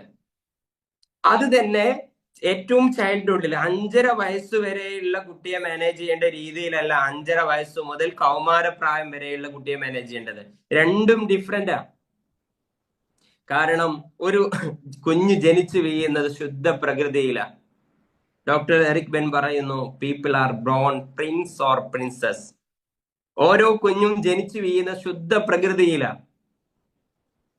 മുഹമ്മദ് നബി സല്ലല്ലാഹു അലൈഹി വസല്ലം തങ്ങൾ പഠിപ്പിക്കുന്നുണ്ട്, കുല്ലു മൗലൂദിൻ യൂലദു അലൽ ഫിത്ര യുഹവ്വിദാനിഹി വയുനസ്സിറാനിഹി. ഓരോ കുഞ്ഞും ജനിച്ചു വീഴുന്ന ശുദ്ധ പ്രകൃതിയിലാണ്. രാജാകുമാരന്മാരും രാജാകുമാരിമാരുമായിട്ടാണ് ഓരോ കുഞ്ഞും ജനിക്കുന്നത്. പിന്നെ അവരൊന്നും അല്ലാണ്ടാക്കുന്നത് പലപ്പോഴും അവർ വളർന്ന ചില സാഹചര്യങ്ങളാണ്. കുഞ്ഞുങ്ങൾ ഇങ്ങനെ CCTV പോലെ ഓരോ കാര്യങ്ങളും ഒപ്പിയെടുത്തിട്ടുണ്ട്. ഓരോ കാര്യങ്ങളും ഒപ്പിയെടുത്തിട്ടുണ്ട്. എന്താണ്? ഉമ്മ ഉപ്പയുമായി വഴക്ക് കൂടിയത് ആരൊപ്പിയെടുത്തിട്ടുണ്ട്? മോള് ഒപ്പിയെടുത്തിട്ടുണ്ട്. ഉപ്പ ഉമ്മാനെ ചീത്ത പറഞ്ഞത് ആരൊപ്പിയെടുത്തിട്ടുണ്ട്? മോനൊപ്പിയെടുത്തിട്ടുണ്ട്. എന്തിന്? ഇനി 10-18 കൊല്ലം വരെ 20 കൊല്ലം കഴിഞ്ഞിട്ട് അല്ലെങ്കിൽ 25 കൊല്ലം കഴിഞ്ഞിട്ട് വേണം കെട്ടിയോള് വരുമ്പോ ഇതേ സാധനം അവിടെ കൊടുക്കാൻ. അന്നത്തേക്ക് വേണ്ടി സ്റ്റോർ ചെയ്ത് വെച്ചിട്ടുണ്ട്. ഇപ്പോ നമ്മൾ ഭർത്താക്കന്മാരോട് ഇടപെടുന്ന പല പെരുമാറ്റങ്ങളും ഇല്ലേ, ഇതൊക്കെ എവിടുന്ന് കിട്ടിയതായിരിക്കും? ചിലതൊക്കെ നമ്മുടെ പാരന്റ്സിൽ നിന്ന് നമ്മൾ കോപ്പി ചെയ്ത് സ്റ്റോർ ചെയ്ത് വെച്ചതായിരിക്കും. ഞാൻ പറയാറുണ്ട്, what we give out we get back. ഈ ചെറിയ പ്രായത്തിൽ നമ്മൾ കുട്ടികൾക്ക് കൊടുക്കുന്ന ഓരോ കാര്യങ്ങളും നമ്മളിലേക്ക് തിരിച്ചു വരും. അത് വാക്കുകളായിട്ടും പ്രവർത്തനങ്ങളായിട്ടും തിരിച്ചു വരും. അതുകൊണ്ടാണ് കൗമാരപ്രായം വരെ കുഞ്ഞ് ഓക്കെ ആയിരുന്നു. ഞാൻ എന്ത് പറഞ്ഞാലും അനുസരിക്കായിരുന്നു. വായിക്കാൻ പറഞ്ഞ കുട്ടി വായിക്കും, നിസ്കരിക്കാൻ പറഞ്ഞ കുട്ടി നിസ്കരിക്കും. അതുപോലെ പിന്നെ വീട്ടിൽ എന്തെങ്കിലും കാര്യങ്ങൾ ചെയ്യാൻ പറഞ്ഞാൽ അത് കുട്ടി കൃത്യമായിട്ട് ചെയ്യുമായിരുന്നു. പക്ഷെ കൗമാരപ്രായം അതിന്റെ ശേഷം സാറേ ഒരു പിടിക്കനുസരിക്കുന്നില്ല, എല്ലാത്തിനും പ്രശ്നമാവന്. എത്ര കേസുകൾ ഞാൻ അറ്റൻഡ് ചെയ്തിട്ടുണ്ട് അറിയോ? കൗൺസിലർ എന്ന നിലക്ക് എൻ്റെ അടുത്ത് കൗൺസിലിങ്ങിനെ കൊണ്ടുവന്ന ഒരുപാട് കേസുകൾ ഇത്തരത്തിലുള്ള. കൗമാരപ്രായം വരെ ഇവന് ഓക്കെ ആയിരുന്നു സാർ, ഒരു പ്രശ്നമില്ല, ഞാൻ പറയുന്ന ഒക്കെ അനുസരിക്കായിരുന്നു. കൗമാരപ്രായപ്പോ നേരെ ഉൾട്ടയായി. എന്താ കാരണം? അപ്പയാണ് ഏത് കിട്ടിയത്? ആദ്യം സ്റ്റോർ ചെയ്ത കാര്യങ്ങളെ റിഫ്ലക്ഷൻ ആരംഭിക്കുന്നത് കൗമാരപ്രായം മുതലാണ്. അപ്പോ പിന്നെ പഠിക്കാൻ പറഞ്ഞ എനിക്ക് സൗകര്യമില്ല. അതുവരെ പഠിക്കാന്ന് പറഞ്ഞാ ആ ഉമ്മ ഏത് ചാപ്റ്ററാ പഠിക്കണ്ടേ? അത് ഇന്നലെ എടുത്ത ചാപ്റ്റർ നീ എടുത്ത് പഠിച്ചോ എന്ന് പറഞ്ഞിരുന്ന കുട്ടിയാണ് പഠിക്കുന്ന പറയുമ്പോൾ സൗകര്യമില്ല എന്ന് പറയുന്നത്. എങ്ങനെയാണ് സംഭവിച്ചത്? നമ്മൾ ചൈൽഡ്ഹുഡിൽ കൊടുത്ത ചില കാര്യങ്ങളുടെ ഇമോഷൻസ് അവിടെ ബാക്കിയുണ്ടായിരുന്നു. അത് കൗമാരപ്രായമാവുമ്പോ തിരിച്ചു വരുന്നതാണ്. അപ്പൊ കൗമാരപ്രായത്തിൽ എത്തുമ്പോ നമുക്ക് അടിച്ചൊതുക്കാനൊന്നും കഴിയൂല. ചെറിയ കുട്ടിയായിരിക്കുന്ന സമയത്ത് അനുസരിച്ചില്ലേ നല്ല അടി ഉണ്ടെന്ന് കിട്ടിട്ടോ എന്ന് പറഞ്ഞാൽ കുട്ടി അടങ്ങിയിരിക്കും, അല്ലേ? എന്നാൽ ഒരു 15 വയസ്സായ കുട്ടിയോട് നല്ല അടിയിട്ടും മര്യാദക്ക് ഇരുന്ന് പഠിച്ചോ എന്ന് പറഞ്ഞാലോ, ഉമ്മച്ചിന്റെ പണി നോക്കിക്കോ, നിങ്ങൾക്ക് ധൈര്യം ഉണ്ടെങ്കിൽ നിങ്ങൾ തച്ചോക്ക് എന്ന് പറയുന്ന മക്കളില്ലേ? ആ ഒരു മനോഭാവം രൂപപ്പെട്ടത് ഒരു സന്ദർഭത്തിലല്ല. അതിനൊരുപാട് കാരണങ്ങളുണ്ട്. ഞാൻ ഉറച്ചു വിശ്വസിക്കുന്നു, നമ്മുടെ കേരളത്തില് കുറച്ചു മുന്നേ നടന്ന 2-3 കൊലപാതകങ്ങളില്ലേ, സഹപാഠിയെ കൊന്നതും അതുപോലെ പേരൻസിനെ കൊല ചെയ്യപ്പെട്ടതുമായിട്ടുള്ള കേസുകളില്ലേ, ആ കുഞ്ഞിന്റെ മനോഭാവം രൂപപ്പെട്ടത് ഒരു സന്ദർഭം കൊണ്ടല്ല. ആ കുഞ്ഞിന്റെ മനോഭാവം രൂപപ്പെട്ടതിന്റെ പിന്നില് പലപ്പോഴും ആ കുഞ്ഞിന്റെ മനസ്സിനേറ്റ ഒരുപാട് മുറിവുകൾക്ക് ഒരുപാട് പങ്കുണ്ട്. മനസ്സിനെങ്ങനെ മുറിവേൽക്കുക? കുറ്റപ്പെടുത്തലുകൾ മുറിവുകളല്ലേ? അവരുടെ കുറ്റങ്ങൾ മറ്റുള്ളവരോട് പറഞ്ഞു കൊടുക്കുന്നത് അവരുടെ മനസ്സിനേൽക്കുന്ന മുറിവുകളല്ലേ? നമ്മൾ വീട്ടിൽ ചെയ്യുന്ന പ്രവർത്തനങ്ങൾക്കെല്ലാം നമ്മുടെ പേരൻസിൽ നിന്ന്, നമ്മുടെ ഹസ്ബൻഡിൽ നിന്ന് നമുക്ക് കുറ്റപ്പെടുത്തലുകളാണ് കിട്ടുന്നതെങ്കിലോ, അല്ലെങ്കിൽ നമ്മൾ ജോലി ചെയ്യുന്ന സ്ഥാപനത്തിൽ നിന്ന്, ആ സ്ഥാപനത്തിന്റെ മേധാവികളിൽ നിന്ന് നിരന്തരമായി കുറ്റപ്പെടുത്തലുകൾ മാത്രമാണ് നമുക്ക് ലഭിച്ചുകൊണ്ടിരിക്കുന്നെങ്കിൽ നമ്മൾ അവിടെ വർക്ക് ചെയ്യാൻ ഇഷ്ടപ്പെടുവോ? മാത്രമല്ല, ആ ഓരോ പ്രവർത്തനങ്ങളും നമ്മുടെ മനസ്സിൽ ഓരോ മുറിവുകളായിട്ട് അവശേഷിക്കും. കുഞ്ഞിനെ വളർത്താൻ വേണ്ടി അവരുടെ ഉള്ളിൽ ശാന്തതയും സമാധാനവും സന്തോഷവുമുള്ള കുഞ്ഞുങ്ങളായിട്ട് അവരെ വളർത്താൻ, അല്ലെങ്കിൽ അവരെ വളർത്തിയെടുക്കാൻ നമ്മൾ പഠിക്കേണ്ടതുണ്ട്. അങ്ങനെ പഠിക്കാൻ വേണ്ടിയുള്ള വ്യത്യസ്തമായ പ്ലാറ്റ്ഫോം നിങ്ങൾക്ക് അയാദിയും നവാസിനൊക്കെ ഒരുക്കി വെക്കുന്നുണ്ട്. ഒലീവ് എന്ന പാരന്റിങ് കോഴ്സ് നിങ്ങളുടെ കുഞ്ഞുങ്ങളെ വളർത്താൻ എങ്ങനെയാണ് വളർത്തേണ്ടത് എന്നതിന്റെ എഫക്റ്റീവായ രീതി ശാസ്ത്രം ആളുകളെ പഠിപ്പിക്കാൻ വേണ്ടിയുള്ളതാണ്. അതിനു വേണ്ടിയുള്ള പ്ലാറ്റ്ഫോമാണ്. അതുപോലെ തന്നെ കൗമാരപ്രായത്തിലുള്ള കുട്ടികളെ എങ്ങനെയാണ് വളർത്തേണ്ടത് എന്ന് പഠിക്കാൻ വേണ്ടിയുള്ള പ്ലാറ്റ്ഫോമാണ് അഡോളസെന്റ് പാരന്റിങ് കോഴ്സുകൾ. ഇതിനെ തന്നെ ഒരു കുറഞ്ഞ കാലയളവിൽ തന്നെ 10-15 ഒക്കെ ക്ലാസ്സുകൾക്കുള്ളിൽ കൊണ്ട് വരുന്ന കോഴ്സാണ് ഈ 2 കോഴ്സുകൾ. എന്നാൽ വളരെ ഡീറ്റെയിൽ ആയിട്ട് ഓരോ ആളുകളുടെയും മനഃശാസ്ത്രം പഠിക്കാൻ കഴിയുന്ന രീതിയിലുള്ള ഡിലൈറ്റ് പോലെ, സിമ്മ് പോലെയുള്ള വ്യത്യസ്തമായ മറ്റു കോഴ്സുകളും ഉണ്ട്. ഇത് കുറച്ചുകൂടി ഡീപ്പായിട്ട് പഠിക്കുന്ന 1 ഇയറോ അതുപോലെ 6 മാസം അല്ലെങ്കിൽ 1 വർഷമൊക്കെ എടുത്തിട്ട് പഠിക്കാൻ പറ്റുന്ന കോഴ്സുകളാണ്. എന്താണ്? നമ്മളുടെ ഉള്ളിൽ സമാധാനം ഉണ്ടെങ്കിൽ മാത്രമാണ് നമ്മുടെ കുട്ടികൾക്ക് നമുക്ക് സമാധാനം കൊടുക്കാൻ കഴിയൂ. നമ്മുടെ ഉള്ളിൽ സമാധാനം അല്ലെങ്കിൽ കുട്ടികൾക്ക് സമാധാനം കൊടുക്കാൻ നമുക്ക് കഴിയൂല. അപ്പൊ ആദ്യം ഒരു പാരന്റ് എന്തായിരിക്കണം? ഉള്ളിൽ സമാധാനം ഉണ്ടാക്കാൻ സാധിക്കണം. അതെങ്ങനെ ഉണ്ടാക്കുക? അങ്ങനെ സമാധാനം ഉണ്ടാക്കണേ നമ്മുടെ മനസ്സിന് ഇതുവരെ ഏറ്റ ഒരുപാട് മുറിവുകൾ ഉണ്ടാവും. അത് ഉണക്കണം, അത് മായ്ച്ചു കളയണം, അല്ലെങ്കിൽ ഫോർഗീവ് ചെയ്ത് ഒഴിവാക്കാനുണ്ടാവും. അങ്ങനെ ഒഴിവാക്കുമ്പോൾ നമ്മുടെ ഉള്ളിൽ ക്ലീൻ ആവും. ഇനി ഞാൻ ഒറ്റ എക്സാമ്പിളോടെ പറഞ്ഞ് ഞാൻ എന്റെ വാക്കുകൾ നിർത്തുകയാണ്. നമ്മള് രാവിലെ തന്നെ എല്ലാ ജോലിയും വൃത്തിക്ക് ചെയ്തിട്ടൊന്ന് റെസ്റ്റ് എടുക്കണം എന്ന് വിചാരിച്ചപ്പോഴാണ് ജോലിയൊക്കെ കഴിഞ്ഞപ്പോ നമ്മുടെ പാരന്റ്, നമ്മുടെ ഉമ്മയോ ഉപ്പയോ ആരോ അല്ലെങ്കിൽ ഹസ്ബൻഡോ ആരോ വന്നിട്ട് ഭയങ്കരമായിട്ട്, നീ എന്റെ ഡ്രസ്സ് എവിടെ? ഡ്രസ്സൊന്നും തീരെ വാഷ് ചെയ്തിട്ടില്ലല്ലോ, എനിക്ക് തീരെ എന്റെ കാര്യത്തിൽ ശ്രദ്ധയില്ല, നീ എന്ന് ഈ വീട്ടിൽ വന്നോ അന്ന് മുതൽ തുടങ്ങിക്ക് ഞാൻ എന്നെ അനുഭവിക്കാൻ തുടങ്ങിയിട്ടുണ്ട് എന്നൊക്കെ പറഞ്ഞ ഭയങ്കരമായ ഷൗട്ട് ചെയ്യൽ. അതുവരെ നമ്മൾ എന്തായിരുന്നു? ഓക്കെ ആയിരുന്നു അല്ലെ? അങ്ങനെ ഈ ഒരു വഴക്കൊക്കെ കേട്ടിട്ട് നമ്മൾ അങ്ങനെ ഇരിക്കുന്ന സമയത്താ നമ്മുടെ കുഞ്ഞു വന്നിട്ട്, ഉമ്മ എന്റെ പെൻസിൽ എവിടെയെന്നൊരു ചോദ്യവുമായിട്ട് വന്ന്, അല്ലെ എന്റെ ബാഗ് എവിടെ? ഒന്ന് ആലോചിച്ച് നോക്കാണ് എന്ത് മറുപടി ആയിരിക്കും നമ്മൾ കൊടുക്കുക? അമ്മച്ചിന്റെ കുട്ടി വാ, ഞാൻ കാണിച്ചു തരാം, ഞാൻ എടുത്തുതരാന്ന് പറയോ? നമ്മുടെ മറുപടി കുറച്ചുകൂടെ റഷ് ആയിരിക്കൂലേ? കുഞ്ഞോട് നമ്മൾ പറയും, നിന്റെ ഒരു ബാഗ് എവിടെ വെക്കണ്ടെന്ന് ഓർമ്മയില്ല, എങ്ങനെ വെക്കണ്ടെന്ന് ഓർമ്മയില്ല, എവിടെയെങ്കിലും കൊണ്ടുവിടും, എന്നിട്ട് ഇതിനെ എല്ലാത്തിനും വേണം ഞാന്. എന്നാ മനുഷ്യനാണെങ്കിൽ ഒരു സമാധാനം തരുമോ? ചോദിക്കൂലേ? ഇത്തരത്തിലുള്ള ഇടപെടൽ നടത്തൂലേ? കാരണം എന്തായിരുന്നു? നമ്മുടെ ഉള്ളിൽ എന്തുണ്ട്? നെഗറ്റീവായ ഇമോഷൻസ് ഉണ്ടായി എന്നതാണ്. അതിന്റെ എഫക്റ്റ് ആണ് ഈ കുഞ്ഞിലേക്ക് വന്നത്. കുഞ്ഞിങ്ങനെ ആലോചിക്കുക, ഇന്നലെ ഉമ്മാനോട് ബാഗ് വെച്ചപ്പോ ഉമ്മ നല്ലോണം പറഞ്ഞു എടുത്തന്നതാ, ഇന്നിപ്പോ ഉമ്മക്ക് എന്താ പറ്റിയേ? അല്ലേ? ഉമ്മക്ക് എന്താ പറ്റിയേ? ഉമ്മ ഉപ്പാന്റെ അടുത്തുനിന്ന് കുറച്ച് ഇമോഷൻസ് ഇങ്ങ് സ്വീകരിച്ചു വെച്ചിട്ടുണ്ട് അല്ലേ? അപ്പൊ അതെന്ത് ചെയ്യണം? നമ്മുടെ ഉള്ളിലുള്ള ഈ ഇമോഷൻസിനെ ക്ലിയർ ചെയ്യാൻ നമ്മൾ പഠിക്കണം. അങ്ങനെ പഠിച്ചാൽ മാത്രമാണ് കുഞ്ഞുങ്ങൾക്ക് നമുക്ക് സന്തോഷം കൊടുക്കാൻ പറ്റുക. കുഞ്ഞിന് മാത്രമല്ല, ഇത് ഉമ്മയിൽ നിന്നാണ് നിങ്ങൾക്ക് ഇങ്ങനെ അനുഭവം ഉണ്ടായത്. അങ്ങനെയാണ് വിദേശത്തുള്ള ഭർത്താവുങ്ങളെ വിളിക്കുന്നത്. എന്തൊക്കെ വിശേഷം? എന്ത് വിശേഷം? നിങ്ങൾക്ക് കേൾക്കണോ? നിങ്ങൾ അവിടെ പോയി നിന്നാ പോരെ, ഞാനല്ലേ ഇവിടെ അനുഭവിക്കുന്നേ. ആരെ? ഭാര്യ. ഇവക്ക് ഇത് എന്ത് പറ്റി? ഇന്നലൊക്കെ വിളിച്ചപ്പോ നല്ല സൂപ്പറായിട്ട് വർത്താനം പറഞ്ഞ ആളാണല്ലോ, ഇന്ന് ഇവക്ക് ഇത് എന്താ പറ്റിയേ? എന്താ പറ്റിയേ? ഉപ്പായിൽ നിന്ന് ഒരു ഇമോഷൻസ് സ്വീകരിച്ചത്, അത് ക്ലിയർ ചെയ്യാതെ ഉള്ളിൽ കിടപ്പുള്ളതുകൊണ്ടാണ് ആർക്ക് കൊടുത്ത്? ഹസ്ബൻഡിന് കൊടുത്തത്. ഹസ്ബൻഡ് എപ്പോഴാ അത് വിളിക്കുന്നതെന്ന് അറിയോ? പിന്നെ ബിസിനസ്സിലും അദ്ദേഹത്തിന്റെ ജോലിയിലും ഒക്കെയുള്ള പ്രഷർ അനുഭവിച്ച് ഒരു റിലാക്സേഷൻ ഉണ്ടാവാൻ, ഒരു ഹാപ്പിനെസ് ഉണ്ടാവാൻ വേണ്ടിയിട്ടാണ് ഹസ്ബൻഡ് ആരെ വിളിച്ച്? ഭാര്യയെ വിളിച്ച്. അപ്പയാണ് ഹസ്ബൻഡിന് ഈ പ്രശ്നം കൊടുത്തത്. നമ്മൾ ആൾക്ക് സമാധാനം ഉണ്ടാവോ? ഉള്ള സമാധാനം കൂടെ നഷ്ടപ്പെടും. ഉള്ള സമാധാനം കൂടെ നഷ്ടപ്പെടൂല്ലേ? എന്തായിരുന്നു കാരണം? നമ്മളെ ക്ലീൻ ചെയ്യാൻ പഠിച്ചില്ല എന്നതാണ്.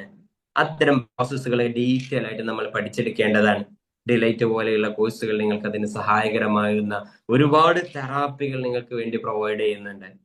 ഇൻഷാ അല്ലാഹ് നമുക്ക് ചെയ്തു തരാൻ കഴിയുന്ന കാര്യങ്ങളെ ഇത്തരത്തിൽ സമൂഹത്തിന്റെ പുനരുദ്ധാനത്തിന് വേണ്ടി നല്ല സന്തോഷകരമായ ഫാമിലി ഉണ്ടാവാൻ, സന്തോഷമായ രക്ഷിതാക്കൾ ഉണ്ടാവാൻ, സന്തോഷകരമായ സമാധാനമുള്ള വിജയിക്കുന്ന മക്കളെ രൂപപ്പെടുത്താൻ ആവശ്യമായിട്ടുള്ള ഒരുപാട് കാര്യങ്ങൾ നമുക്ക് പഠിച്ചെടുക്കാനുണ്ട്. നിരന്തരം വായനകളും പഠനങ്ങളും ഒക്കെ എന്നും നടന്നുകൊണ്ടിരിക്കണം. എന്ന് നമ്മൾ പഠനം അവസാനിപ്പിക്കുന്നോ അന്ന് നമ്മുടെ ആത്മാവിന്റെ മരണം ആരംഭിക്കുമെന്ന് പറയാറുണ്ട്. പഠിച്ചുകൊണ്ടേയിരിക്കുക. നമ്മുടെ ഒരു പക്ഷേ കുഞ്ഞിനെ കുറിച്ചുള്ള ഒരു പഠനം ആ കുഞ്ഞിനെ ജീവിതത്തിൽ വിജയിക്കാൻ കാരണമായി തീർന്നേക്കാം. അതുപോലെ തന്നെ നമ്മളെക്കുറിച്ചുള്ള പഠനം മറ്റുള്ളവർക്കും കൂടെ സമാധാനം ലഭിക്കാനുള്ള കാരണമായി തീർന്നേക്കാം. ആ രൂപത്തിൽ ഒരു വിജയിക്കുന്ന ആളുകളായിട്ട് മാറാനും അതുപോലെ മറ്റുള്ളവരുടെ ജീവിതത്തിന്റെ വിജയത്തിലേക്ക് കൈപിടിക്കാനും നമുക്ക് സാധിക്കട്ടെ എന്ന് പ്രാർത്ഥിച്ചുകൊണ്ട് നിർത്തുന്നു. Thank you so much. അസ്സലാമു അലൈക്കും.